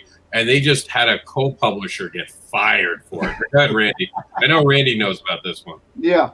The thing is, Chuck, is that they've tried this over and over and over again. New Universe, Ultimates, Milestone, and these big companies, the Marvel and DC, the mainstream guys, don't want to go to the trouble to try to build these characters up. That's their big problem. They have to have the instant, like you said. There's all of this money tied into Spider-Man, into Batman, into Superman, and to me, especially when it comes to a large mega company like DC, who has a catalog of millions and millions of IPs, most of which have not been touched in the last 10, 20 years. That irritates the crap out of me. Sitting there watching like the CW shows and wondering, why isn't there a Phantom Stranger CW show right now? There ought to be. There's not. Why isn't there a Haunted Tank show going on? Because that would be incredible. And who's to say how many millions of dollars would they make if they actually did a movie about the war that time forgot, where a group of World War II guys bump onto an island of all dinosaurs? Big money. They can't even see it. It's right there in front of their face, and they don't want to do that because they're stuck in the IP mold of Superman Underoos and Spider-Man Chia Pets and all of this. That's all that they want to sell. They got their top 7 characters, and they don't want to go anywhere else. Well, can I say something real quick? Yeah. In regards No. to... No. No. Okay. And I'm going to use I guess it's a dated reference, but does anybody remember Saved by the Bell? Yeah. That was okay. They tried moving those kids out of high school into college, and it failed. Okay, and they tried bringing and they moved them to Saved by the Bell the college years, and had Saved by the Bell the school, the high school was still happening in real time, and they had new students who were pretty much just like different spins on what they had previously had. And they tried 2 different casts to see if they can get that concept to work, and it would not.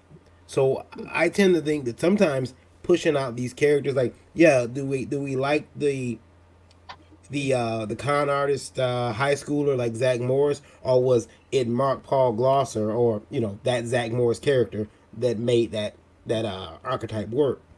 Because they brought in a character to do the same exact thing. He even looked like Zach, and it didn't work. So I sometimes don't think they want to push, and I don't think it's a smart idea to push those IPs to the side. I've always kind of figured that comic book time doesn't work like our time. They're a year to us is like 12 days to them. I mean, an issue, you get an issue every month. Mm-hmm. So a year in comic book time, a year in our time is like 12 days to them.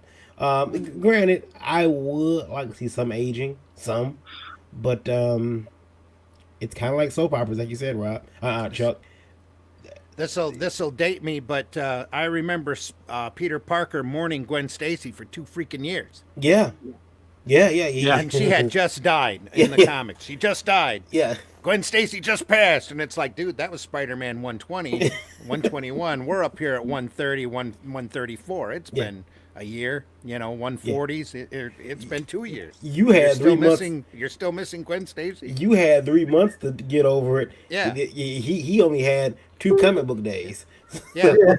Comics don't work on real time. Yeah. But I mean, does the character get rotten a little bit there on the vine? Should Storm and Black Panther have had a child by now that had those powers, or had a mixture of their abilities? And they do like a soap opera, make that character age really rapidly. How many characters we've seen grow up and be adults within 2 years our time? Look at what they're doing to Superman on the CW show. Boom, both of his kids are going to be teenagers. Yeah. But also, to touch on what you're saying, an example of Saved by the Bell jumping to Saved by the Bell the college years, I got 2 shows that I feel like have done that successfully and have a ton of success. And some people probably hate me for saying this or whatnot, but the Cosby Show jumped to. You get canceled. You can't. No. Hey, A Different World was a great show, and it came from the Cosby Show. And then you're talking about a show more recent, Blackish, which has done 2 spinoff shows. Brownish, and it's about her in college, and the show is getting a lot of success, a lot of views and things like that.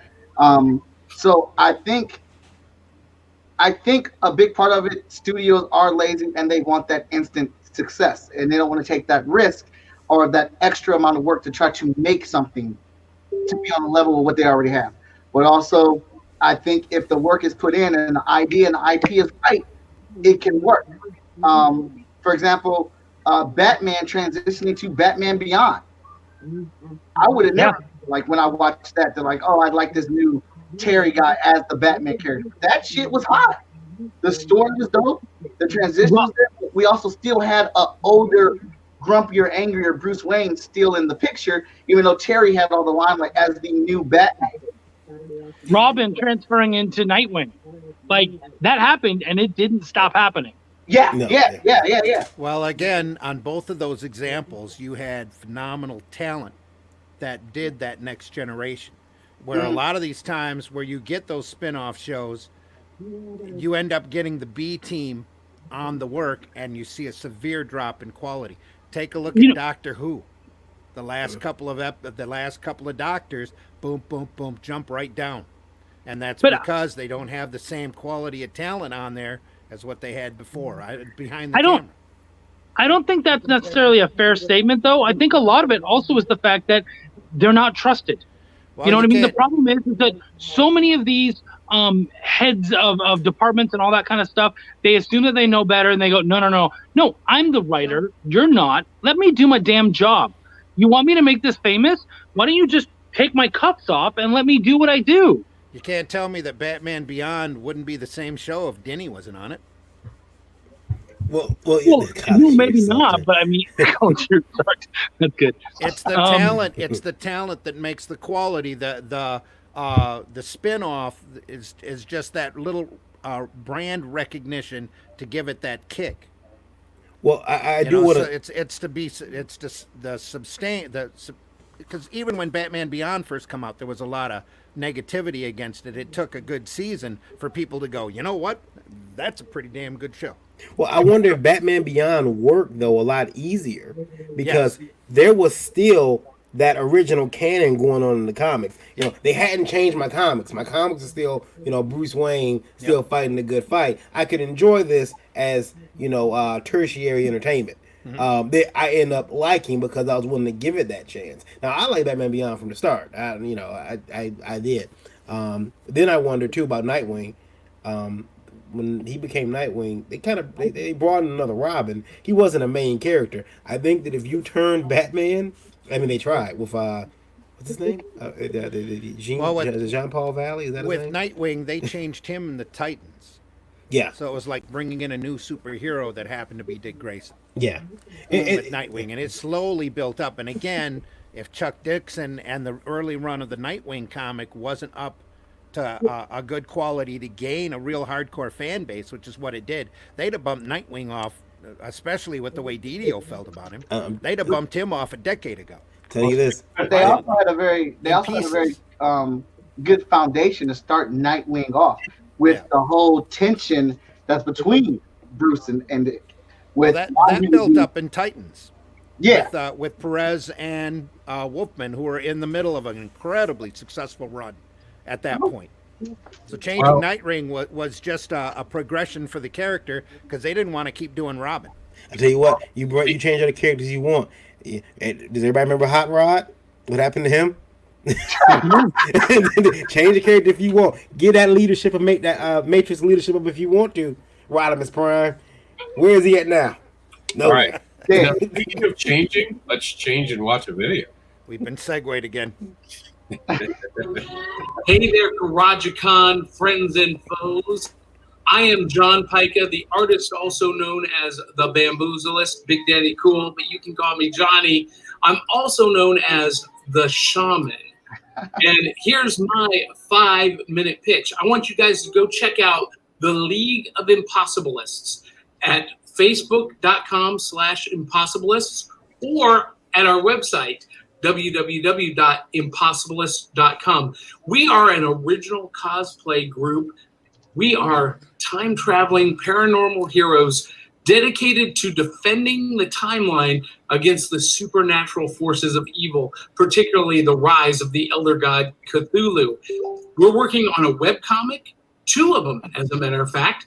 We are working on a YouTube series, and we have a book series coming out that I wrote called Tales of the Decoverse, published by 7th Star Press. The first volume, called Nightreich, will be coming out this spring. And if you just follow us at impossibilists.com or at facebook.com/impossibilists. You'll find out all the details. You can follow me personally at Big Daddy Cool Shows as well. And that's my 5-minute pitch in under 2 minutes. Thanks. And you guys will catch you on the flip side. That's You okay. lied to me. Guys, I have a big question. What happened to all the cosplayers right now? Are they going out and collecting the cosplayers and putting them in a barn so they don't get lost while we're all in this coronavirus world? No, Are they taking care of them? They're like a shelter for cosplayers right now? Absolutely not. They're all on their YouTube channels. Yeah, I'm not worried about the cosplayers. They just went back to Apparently they're starting web comics. They're on their Instagram accounts. They're doing their cosplayers. cosplayers are making money. The cosplayer just went back to their jobs as hookers, I thought. Oh, I'm sorry. So, I want to know if anyone else saw in that video. His book sounds neat and stuff, but did you see that hook coming out of the back of his back? His umbrella. Is that an umbrella? It looked to me like he didn't take the he didn't take his clothes hanger off when he threw on his jacket. No, his umbrella. That looks cool. I like that, and I like his name, Bamboozlist. I like that because he bamboozled us. Because I was expecting 5 minutes, and it was not. I was getting ready to blow my nose and everything. It was 5 minutes. I was gonna go take a whiz and stuff. Oh, yeah. Rob, I need to step out for a second. Yeah, do you think, man? I'll be right back. I don't understand how come. I do though. I mean, I know some cool cosplayers. Don't get me wrong, but do you? Yeah, I know some cool cosplayers. I know a ton of cool cosplayers. Yeah. Yeah, I know cosplayers. I know some, but I know some people like. Okay, like name names. No, not names, but I've seen something else. I seen something, and if there is a Motor City Comic Con this year, Mike is gonna see it, and I'm gonna tell Mike now so he has time to burn off all this anger. There's a gentleman walking through Artist Alley. He is an attendee of shows. He straps his table to his back, and he walks around the con. He's an artist, so he's not an exhibitor. He's an attendee. He's got a 3-day, 4-day pass, whatever it is you need to get in. And he walks around the show and he finds cosplayers. And he offers them a free cosplay sketch of themselves and, their cosplay. Mostly women. In fact, pretty much exclusively women. Free sketches. But you heard me mention that his table's on his back. Yeah, because he plops down on his knee pads and he starts drawing right there on whether he's in front of your table or not. He doesn't give a damn. Oh, he'll move. So be prepared for that because I've seen him in I'm in Michigan. I've seen him in the Michigan area, so I believe he's a Michiganian, whatever it is. He's one of mine. But I don't know the guy. But yeah. So when you come to Motor City or any Michigan Comic Con, this year, prepare for that. That's I don't think you've seen him yet. So just don't get kicked out the show. Don't get kicked out the show. Don't kick who? What? Why? I think that's great. And I like to put out there. I am a friend of cosplayers. I love having them over at my table. For some fact, I'm a big fan of cosplay. But also, it brings attention to my table when I got a bunch of cosplayers over there and all that cool stuff. But if I need him to move, he will move. Yeah. So I will have no problem speaking up if it is in any way limiting what I can do. Yeah, I mean, Randy witnessed them at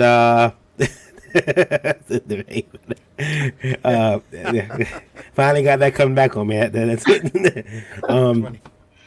Randy witnessed it at what did I witness? The guy with the table on his back at Great Lakes Comic Con. Oh yeah. So right up there in the middle of the aisle. Yeah. Should have just accidentally bowled him over. But Well, that's like what I've been doing is you get the cosplayers who walk in front of your booth, and then everyone wants to take a picture right in front of your booth. Yeah. Well, that's what photobombing is for. Well, so that's what I do is I photobomb them with my book. So you're gonna see Welcome to the Void and Belial and photos all over the place because I jump in, I photobomb them every time. I make rabbit ears, moose ears, just anything to teach them not to stand in front of my table. for me, it's always my book as a reminder. This, like, I paid for this. Yeah. I paid for that to be sold. Yep. The rabbit ears doesn't teach him anything, but my book was, I paid for this book to be sold at this spot. If you're getting in my way, I'm going to sell it on your damn Snapchat along with your the rest of your crap. You know what I did? So- and it worked for me. I'm going to give away a secret here. But I went and got one of those runner rugs. And I had my logo screen printed onto the rug 3 times. And I put it in front of my table. And what I found was that people would walk around it, the rug, if they and they would no one would stand on it. But something else happened. I noticed. Anybody who stood on the rug, anybody who walked up there and stood there, bought something. It was the weirdest mental trick ever. And I'm watching this unfold. And I'm like, step on the rug, and they stepped up there and they went for their wallet. It was like. Maybe they felt they were being welcomed home or something like that, but it kept cosplayers there from standing, gathering. If you want to come to my table and talk, even if you want, I'll call you over and take a picture. I think some of the cosplay is cool, but when you're coming in there and you've got 19-foot Wonder Woman wings on both sides of your costume and you're opening them up in the aisle, and you're creating Hawk Girl. You're creating a bunch of Rob has got the free spanks and hugs shirt. Rob, can they buy one of those shirts online? I thought you were hiding your face. Oh, I don't know what you're talking about. I haven't done anything to any women. No. I can see my face online. Yeah.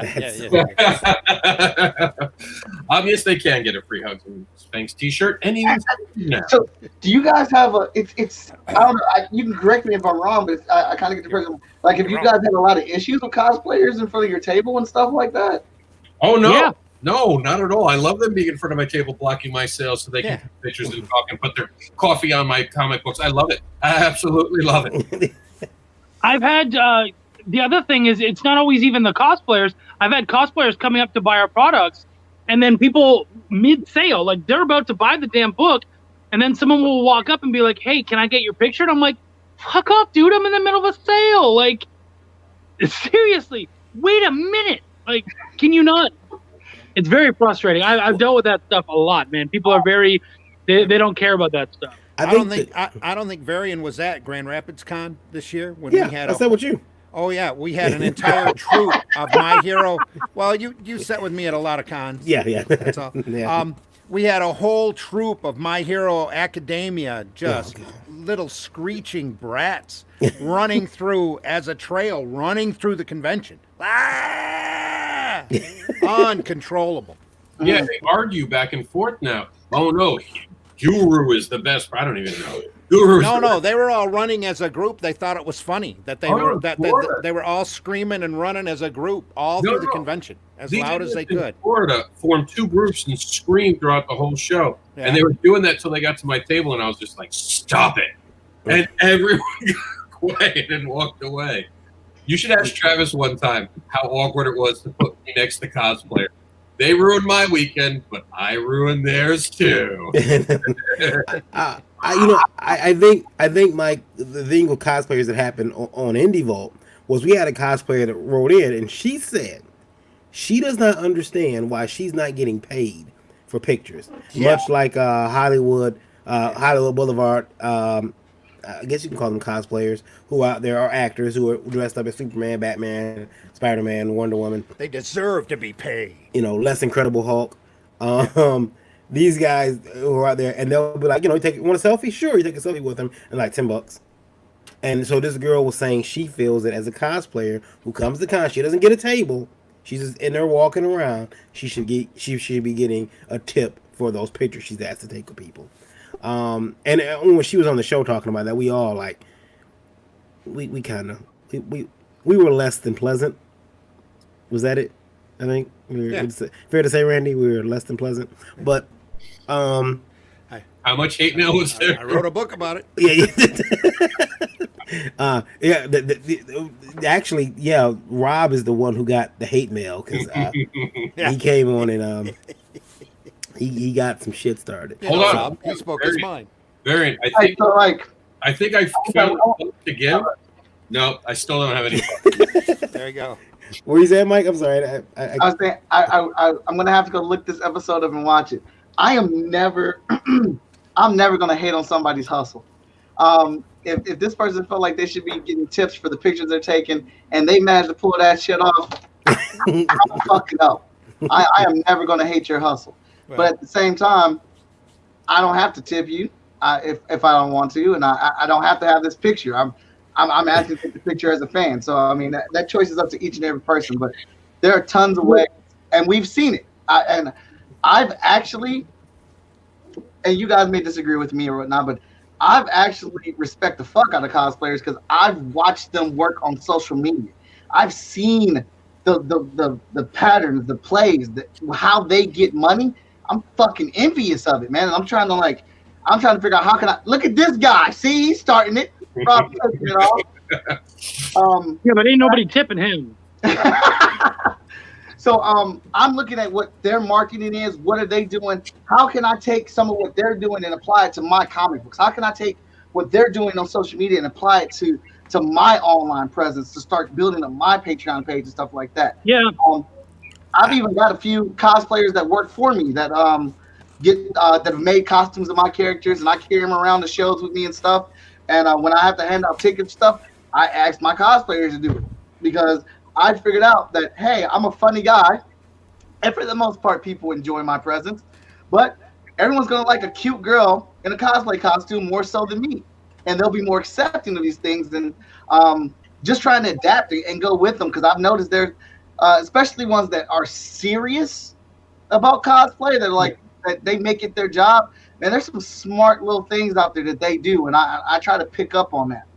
You know, it's interesting that you mentioned that, you know, you take from others and try to, you know, use that, you know, for your books. And I think that's fair to say that a lot of people do that.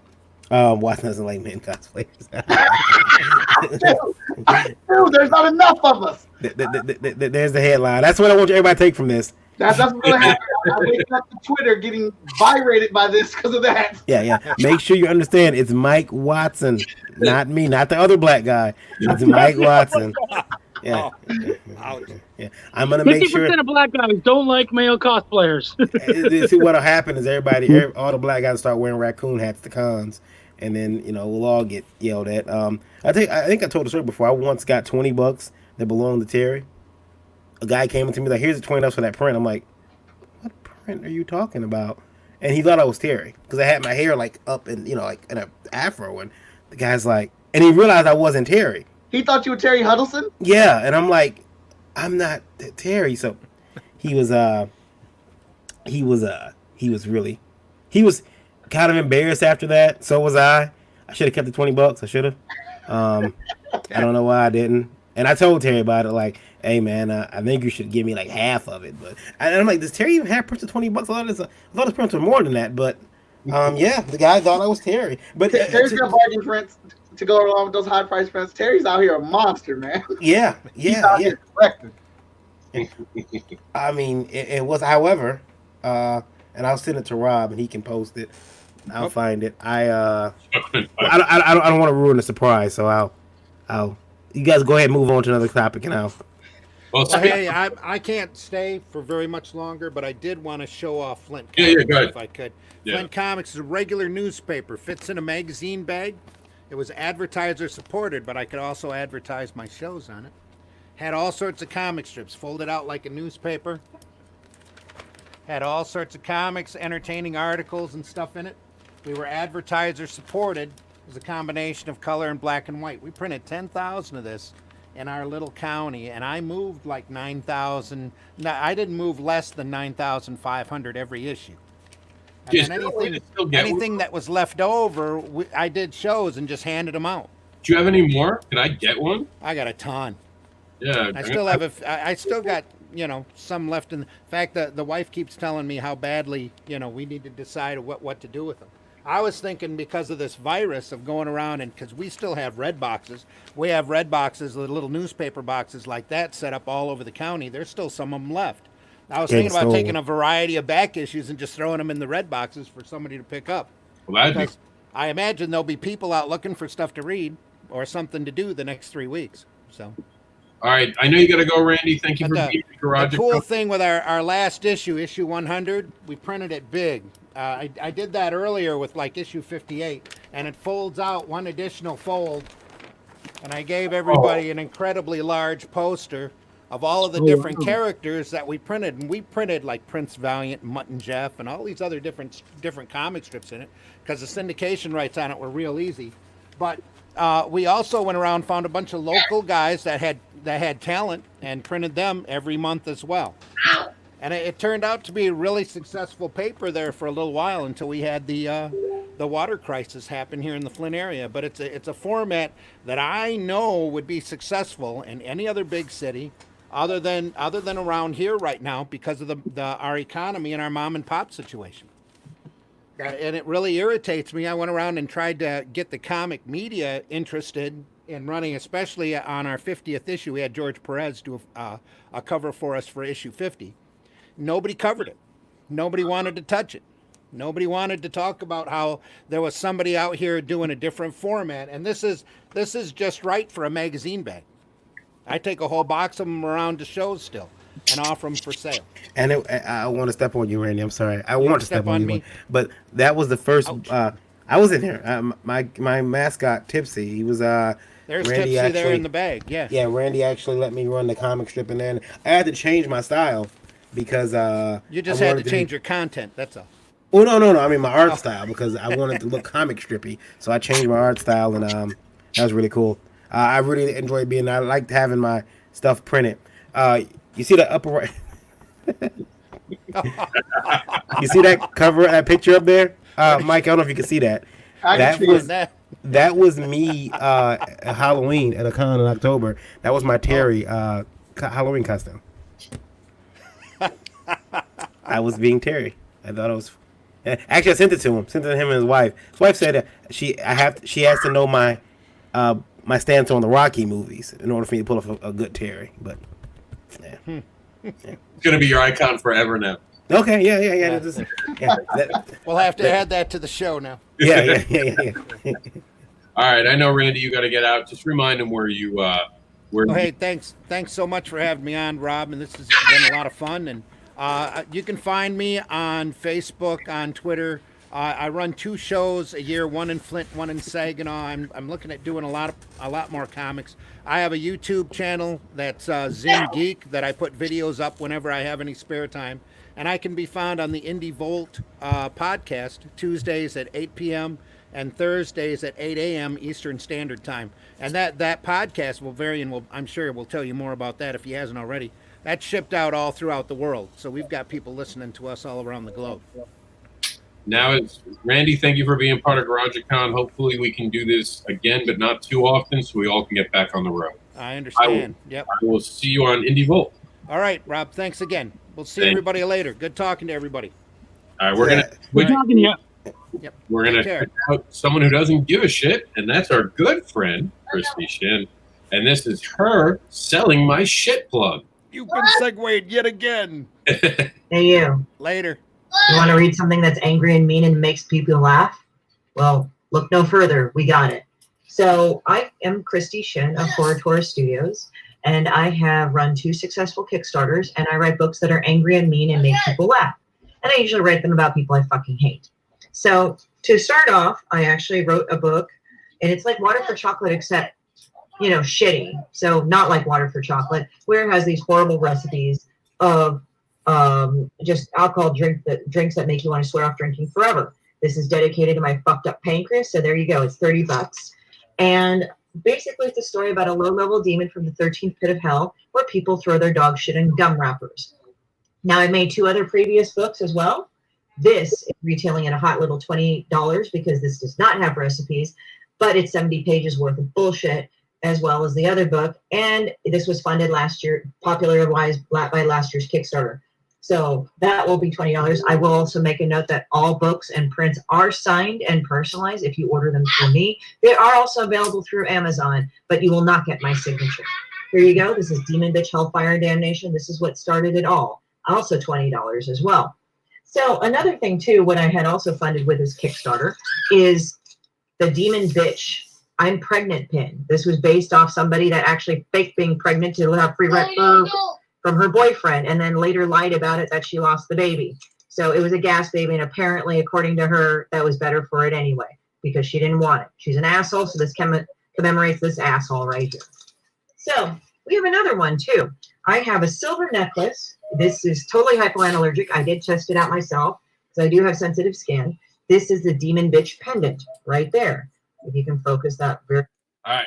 Watson has got to break out on us, so we want to say goodbye to him before he goes. Tell them where they can follow you, where they can get their stuff again. Remind them.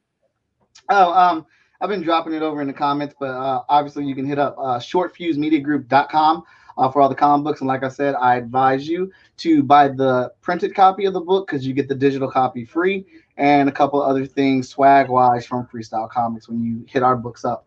But be sure to explore that library as we have tons of comics on that website. You can follow me, Art of Mike Watson, on Twitter, Facebook, and Instagram. Follow Freestyle Comics as Freestyle Comics on Twitter, Instagram, and Facebook as well. I'm on YouTube as Dear Creative, and also with my partner and co-host Katie May, The Good, the Bad, and the Nerdy, which returns this Monday for exciting times, especially since no one has anything to do. Tune in, and we'll be talking about all types of things in geek culture. And I think that's it. I'll be doing a big, creator diary on my process through Hotshot number 10, as I've just completed the layouts for that issue, and I'm about to dive into the pencils and start the layouts for issue 11. And I'll have a big update as far as all the comics that we have coming out this year and where they're actually at production-wise. So I want to thank you, Rob, for having me on here, man. I appreciate it. This was super fun, and I look forward to doing it again. Well, hopefully not too many more, but yeah. We do this in real life, too. At a real con. Yeah, right. But thank you for being on, and of course, check out Mike Watson. Thank you, man. I appreciate you. I appreciate you, man. Thanks a lot. All right. Should we go back or continue the conversation, guys? What do you think? Because we kind of stopped in the middle of her video. So do you want to just segue into a topic, guys? Well, I do want to bring up a topic that I thought her video was cool, or she mentioned that she based it on a real person. I'm like, oh, so she's met my mother-in-law. How nice. Oh, shit. Wow. Shots fired. Yeah, well, she did that. She did that. Lola will tell you all about it. But yeah, she did that. So, hello, welcome to Garag-A-Con, where we get serious. Yeah, we get super serious. Now, I don't know. Did Randy bring up issue number 100? Yeah. Yeah, he did. Okay, did he actually show you guys the picture of it? Yeah, issue number 100. Flint Comics. I mean, if you can get Randy to send you some of these, do so. I mean, this was tremendous, and this was such a. It was such an important part of the scene up here for a while, for a good while. But again, you know, like Randy said, it was advertisers supported, so the paper went out free to everybody. It was always free. And those red boxes, I actually got one of those red boxes. Don't ask Kyle. I got a red box because it was. I don't live in Flint. I'm about, on a good day, about an hour from Flint, but I go up there regularly just because, you know, I know a lot of people up there, including Randy. And well, Randy's in a city called Burton, but he can spit and hit Flint basically. But it was really cool, and like he said, it was oversized. The regular issues, like the Christmas issue, obviously didn't spread out that big, but you know, it was, again, I mean, and I've seen people try it in their own communities too. Randy's always offering it, willing to offer a hand if anybody wants, you know, information or, you know, help trying to start a paper, you know, in their community. So, you know, who knows? Maybe we'll see a Canadian comics and entertainment and Florida comics and entertainment magazine one day.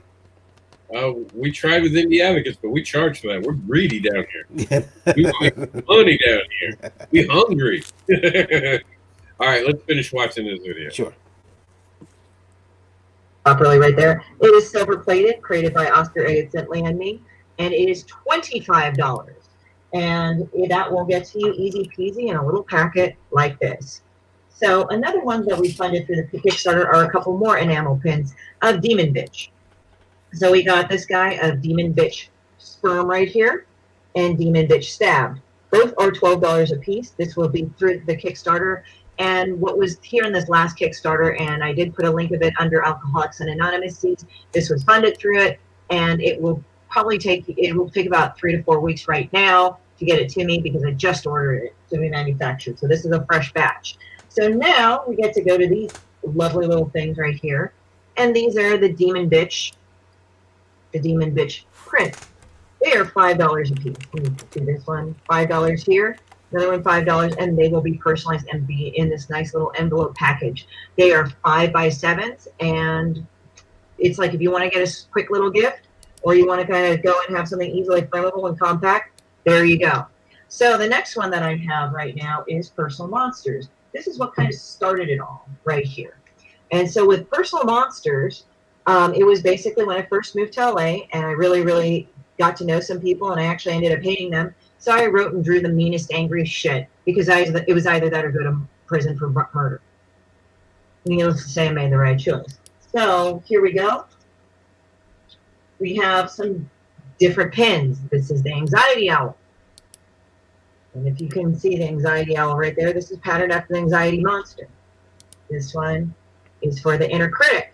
This is the little asshole that tells you you're not good enough.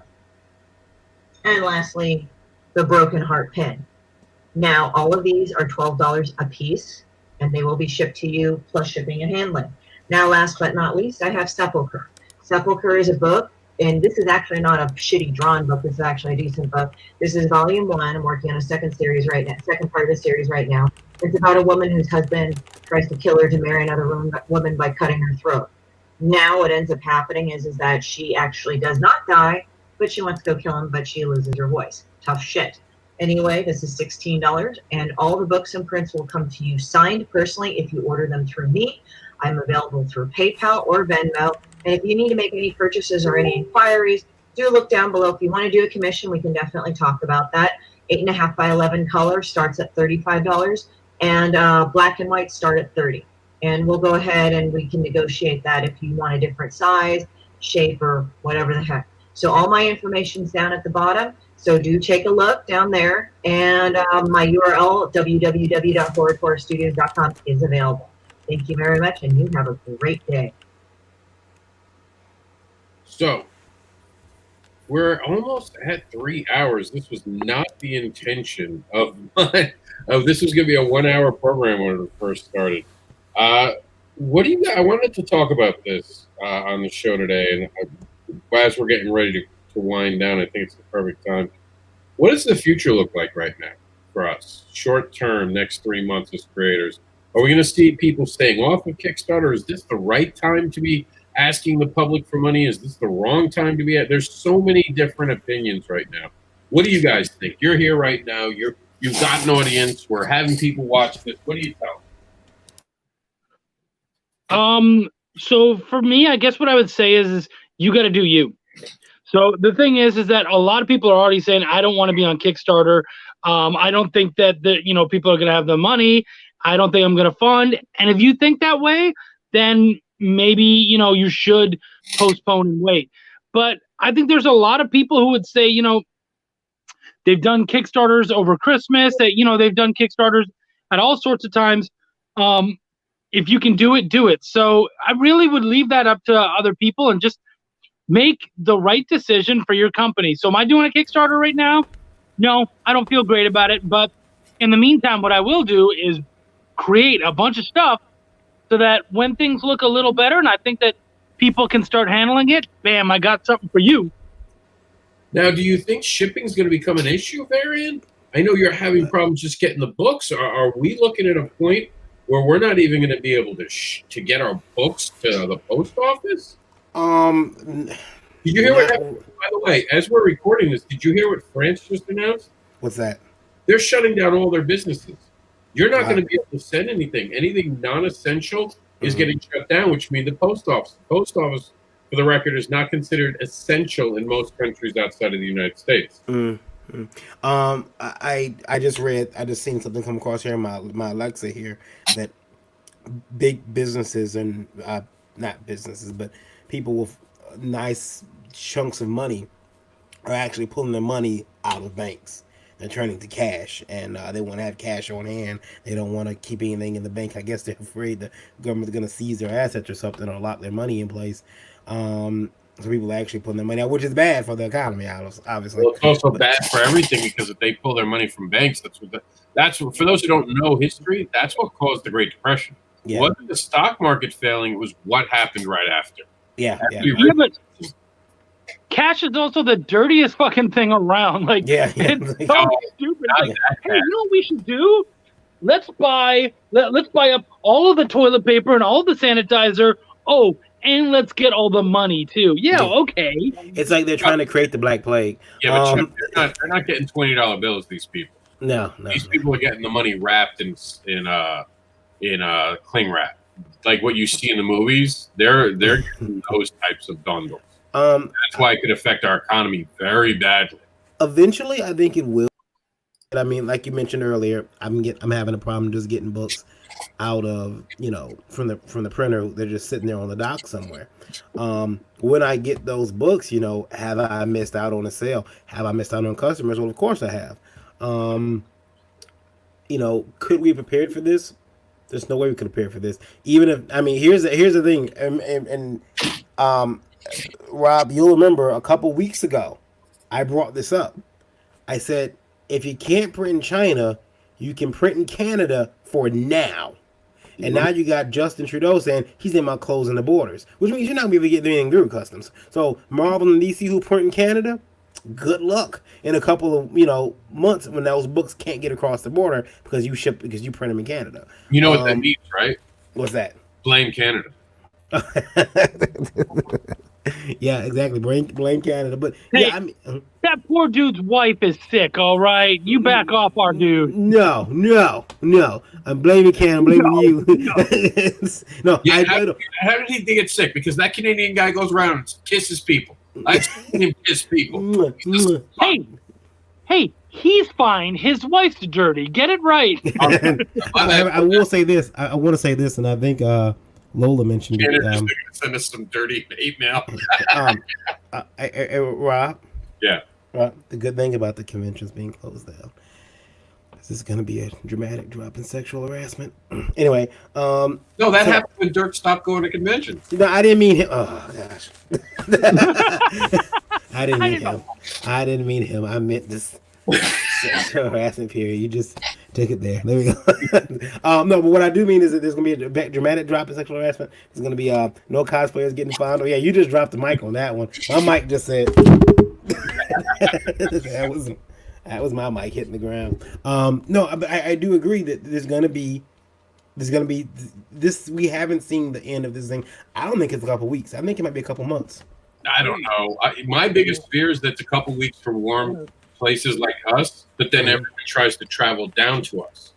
And then you have to make that decision. Because we're not hearing a lot of this outbreak in Mexico, if you notice. You guys notice the warmer climate areas are not having big explosions. In Florida, so far, we haven't had a cluster that's really happened yet. I'm not going to Florida to get away from coronavirus. I've seen the news stories that come out of Florida. Don't go. Okay? They're not a joke. They're really not a joke. These people are stupid. I wasted my money. Please save me. Come get me, extraction team. No, seriously, Florida's not a great place. It's really. Chuck's been here and he left very quickly. I was there a year ago and I am not planning on going back right now. Chuck said this. He's like, I can't wait to get home to Texas. You know what that means right there. Just someone eager to get back to Texas. Florida sucks. Yeah. Although at least I drove a straight 21 hours to get home right after a con. Went straight home. But in fairness, at least I'm not in New York dying in clusters. Like, it's getting serious up in my own hometown. Like, they're out of control now in New York. And when we were on the show, remember what I told you? I'm not afraid of the virus. I'm afraid of the reaction of people. And now it's the same as The Walking Dead. You're not afraid of the zombies. You're afraid of the people. Yeah, and it really does come down because I had people acting really inappropriate, and I've got a temper. And there might have been an altercation where I got out of the car, and this guy was just being arrogant. Honestly, in my mind, if this happened, I thought about, well, if I get locked up, I'm going to be in a prison cell with someone right now during this virus outbreak. But like, that's not where I want to be. And we all got to calm down a little bit and take a breath because we're all on edge. You know, that's why the humor, that's why we're trying to make smart-ass comments today. It's not that we're not taking this seriously. It's that we need to laugh because what the reality around us is grim right now. So we all need to get together and respect each other and tell some jokes and get dirty a little bit and get back to watching Dave Chappelle and you know, hear about Juicy Sume. Was it Juicy Smouye? Yeah. That's what we need because, I mean, the whole point of doing this was to get you guys to come out. And also, when I say you guys, I mean you guys and girls, non-binary, whoever's out there watching us, thank you for taking the time with us to laugh again because I went through September 11th and the worst feeling was that no one was laughing. That was the hardest part of September 11th. We're going to have some hard days ahead. When people started laughing again after September 11th, healing began. And we have to start that. We have to support each other. And I'm very worried about this virus personally because I have family who have asthma. It's bad for a family that has asthma. Yeah, it's very concerning. I know some artists, myself included, who have very compromised immune systems. I've mentioned my illness on Indie Vote before, and you know, have compromised immune systems because of it. So the disease could, you know, affect me and others, you know, a lot more. But I'm not gonna, you know, I can't. I gotta laugh. You know, I think the first joke I heard after 9/11 was that it was one of those one of the late night hosts, but he said they're gonna rebuild the Trade Center, and when they do this time, they're gonna put a fly-through McDonald's at the top. And the audience laughed, and while it was one of the things that hurt, that laughter was, like you said, it was good. It was almost like, you know, we're gonna be okay. We're gonna build. You know, we're gonna move through this. Well, I remember. Do you remember the Saturday Night Live after that? No, I can't. They still did it, and Rudy Giuliani. This is where Rudy Giuliani really becomes a good mayor for 5 minutes. He shows up, and they're talking to Lauren Michaels, and they say, "We realized this. We debated doing this show. We're still going to do this show." Yeah, I remember. Lauren Michaels looks at Giuliani and he says, "Is it okay to be funny?" And Giuliani, without missing a beat, man, this was comedic gold. He turned around and he said, "Why would you start now?" Yeah, I remember that. Yeah. And it wasn't what you expected. Yeah. It was that moment that really was well written and broke the ice. And then, like I said, laughter began to heal. I mean, some people paid the price. There was Gottfried, you know, this guy with the voice. He made a really bad joke about he did it like 2 days after September 11th and said, "I have to leave now. I have to get my connecting flight in the Empire State Building."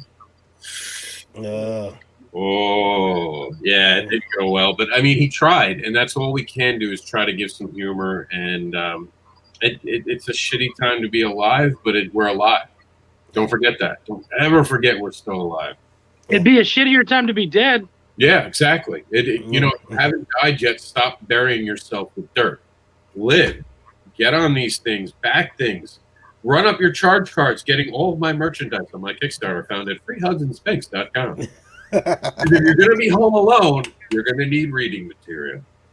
Or paper when you have to, you know, eventually use that. You have to. I mean, it's cheaper than some of the Charmin I saw on eBay. So.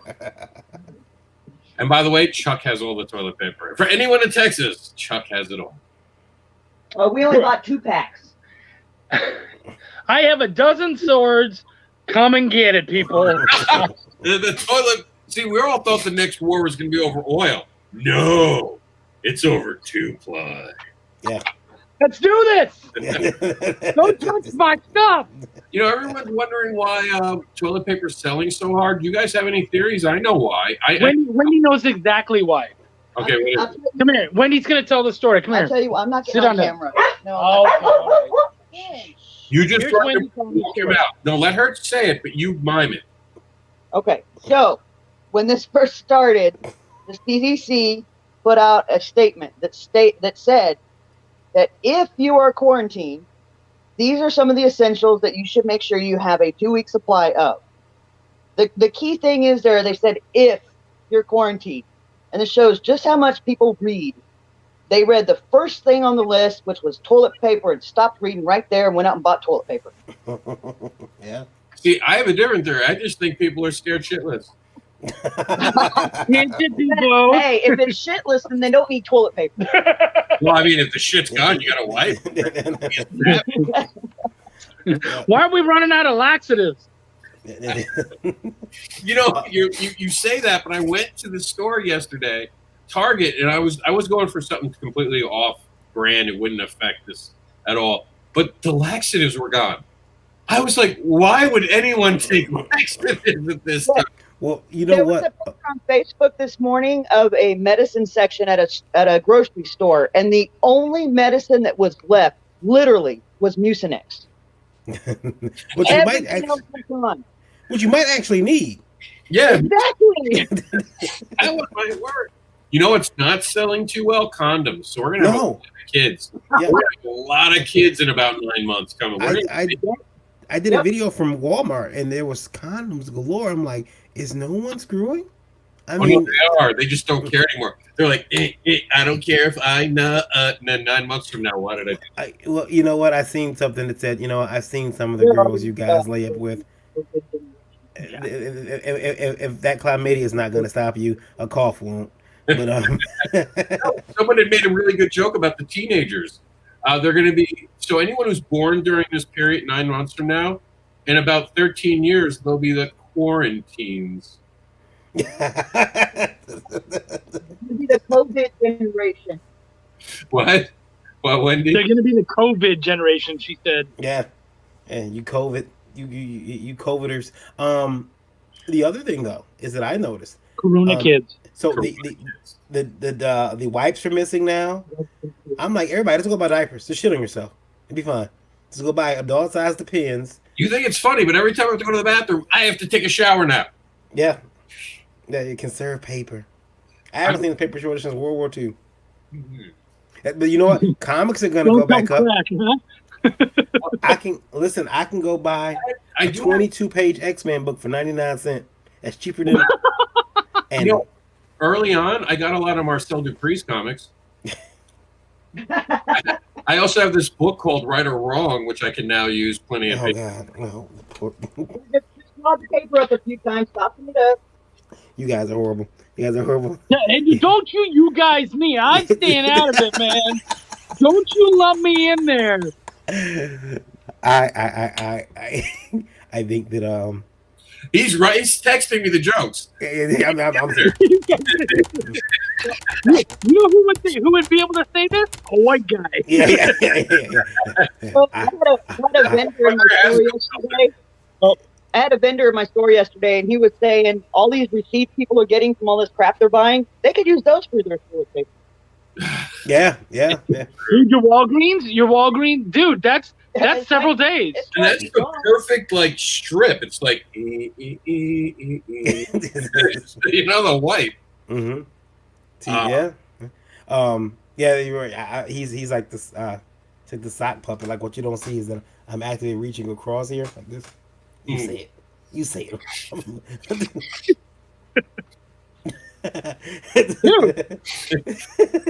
Yeah. Really, I just want it stuck up my ass. I'll be the next one. Can't come to cons. It'll happen. He can't even come. Like, woo! He can't even come to a digital con. Did you hear what he did? He got kicked off his own show. Yeah. That man's crazy. I was looking for the kick button down here, but audio, video, flip. Can I flip him out? I'll be like, hello, can I come back into my own show? Tomorrow will be Indie Vault instead of Big Advocate.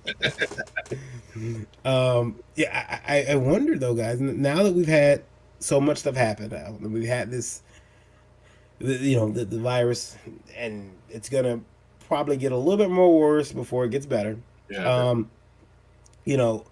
As a community, are we gonna see some of the people who weren't as serious about being in the industry as they made it out to be? Are we gonna see those people go away and just kind of, I couldn't do a show for 5 months, so I'm gonna go get this job over at Home Depot or something. You want the truth? You're going to see people who are really into this disappearing.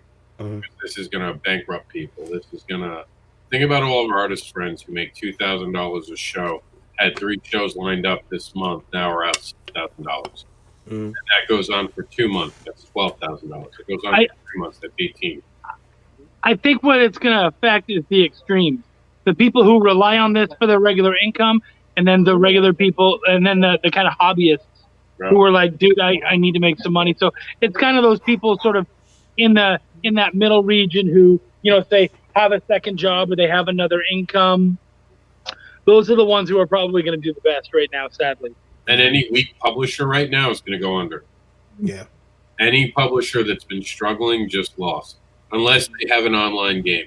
And that's why we're doing this. We're trying to get an online game. And let's face it, I'll be the first to tell you guys, maybe 6% of my sales are online, and that's yearly. But you don't do Kickstarters. You could do a Kickstarter pack right now, get your books out there, and call it the Corona Rescue Plan for Last Call Comics, so we don't have a real last call. Yeah. Buy our stuff digitally, and if you want, we commit to shipping your books as soon as we're allowed to, because right now we don't know what shipping dates are. And you put shipping dates to November. A lot of people don't know this, and I'll go ahead and mention it here. Actually, we just actually launched a new digital campaign.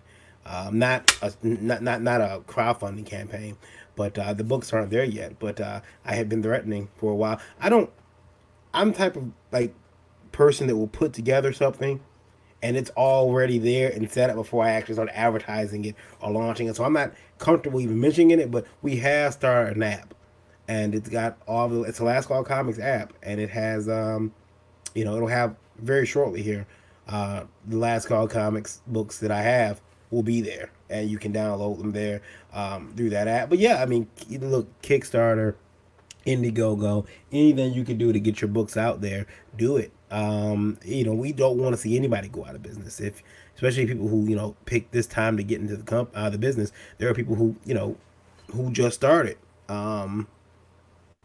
Just 8-9 months ago, 10 months ago, a year ago, just got in, and now their dreams are kind of dashed because cons are canceling, venues are shutting down, and and not just in comics. I mean, all over, independent creators are kind of being, you're an independent musician, your concert gig just got canceled. Yep. Wrestlers, let's not forget indie wrestlers. Yeah, indie wrestlers. Yeah, your stuff is getting canceled. So, how do you go out there and do that? I hate to cut you off, but actually, StreamYard, you know this 3-hour limit. Yeah. To hit it. Yeah. So that we'll instantly be kicked off, and I don't want that to happen. Yeah. I want you guys to be promoted. You dedicated your time to be part of this. Let's start from Varian and go to Chuck. Yeah, well, you can find me at Kid_V. Name of my company is Last Call Comics. That website is lastcallcomics.com. You can stop by that website. There's a store tab. It says the brewery. Click on that. It'll take you to our online store. You can pick up some really cool merchandise that I will ship out to you post haste. So is that, and then you can find me again on Facebook, Varian Grant. I'm always willing to talk comics. If you message me right now, I gotta leave, but if you message me, I might not answer because I got Messenger off of my phone. It was really buggy, but I'll, when I get back here to the computer, I can check Messenger and reply to you and talk your ear off. Thanks for being on the program, my friend. Thank you for having me. And stay safe. Chuck, what do you got? All right, man. You can find me on Twitter at Chucky Pin. You can find me my great indie comic reviews. If you're looking for something fun to check out and some new books to check out, you can check out my indie comic reviews on Chuck's Raw Reviews on YouTube or on Indie Advocates. Of course, we're on there too. Then you can also find Essence House, which is my metaphysical mystery audio drama on any of your favorite podcasting sites for free. We're up to episode 5 out of 10 on the first season. You can check out Bonfire Press for all the other stuff I'm doing, and Belial Comic on Facebook. And of course, I am Chuck, Pineau Pino. Look me up. And you can find me at MrAnderson.com, and anything I have created, you can get through the current Kickstarter, which goes through St. Patrick's Day, at freehugsand spanks.com, and check out indieadvocates.com, which has really made this program possible today. I am super happy that we got to get this done. We are thrilled to be helping the community helping everyone. Please support each other. Please be cool to each other. We're going to end on a positive note brought to us by Brian K. Morris. So here it goes.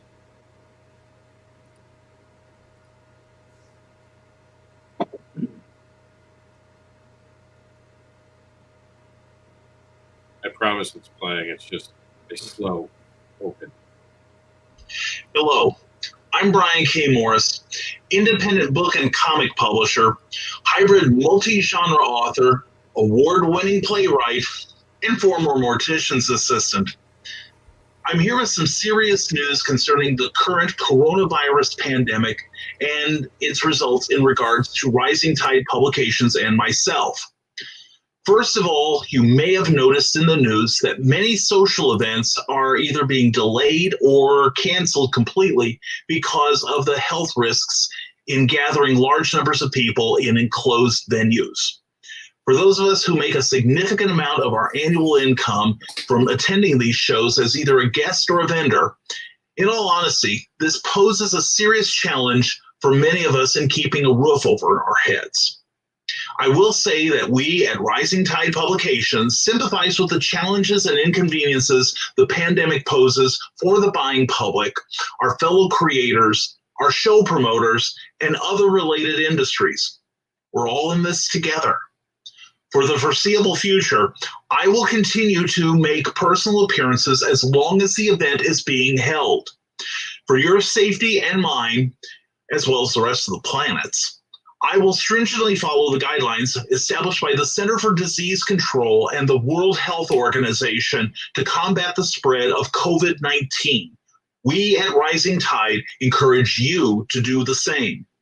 This consists of limiting physical contact, coughing into your elbow and not your hand, not touching our faces after any sort of personal interaction, and washing our hands thoroughly for at least 20 seconds with soap and water. I will also take every opportunity to clean my personal show space as often as possible. So in lieu of supporting our work in person, what can you do? I would encourage you to support myself and my fellow creators during this time by shopping online. If you can't get to us in person, please consider purchasing our work either through our websites, our social media, or third-party vendors such as Amazon. And during the weekends not spent traveling, I will utilize the time to produce more of the work you've come to enjoy from Rising Tide Publications. And because I think we're all going to need some more stories where the good guy or gal wins, don't you? And I'll still gladly sign those books when we finally meet again. If you have a favorite creator, this would be a good time to share their posts and to encourage your friends to do the same, and to also buy from them. We're also quick to complain to the world about things that are going wrong with us personally, so why don't we take the time to bring some entertainment to them instead? For news on any changes in my personal appearance schedule, please go to the Rising Tide Publications page here on Facebook and give that page a like so you get all the latest news as it happens. Also, while you're there or at risingtide.pub, please sign up for my monthly newsletter so you'll know my long-range appearance plans first. On a personal note, I encourage you not to give in to panic. Don't subscribe to clickbait websites that cater to our fears. If the news you read about this pandemic does not refer back to either the CDC or the World Health Organization, then you're supporting fake news. And you're part of the problem.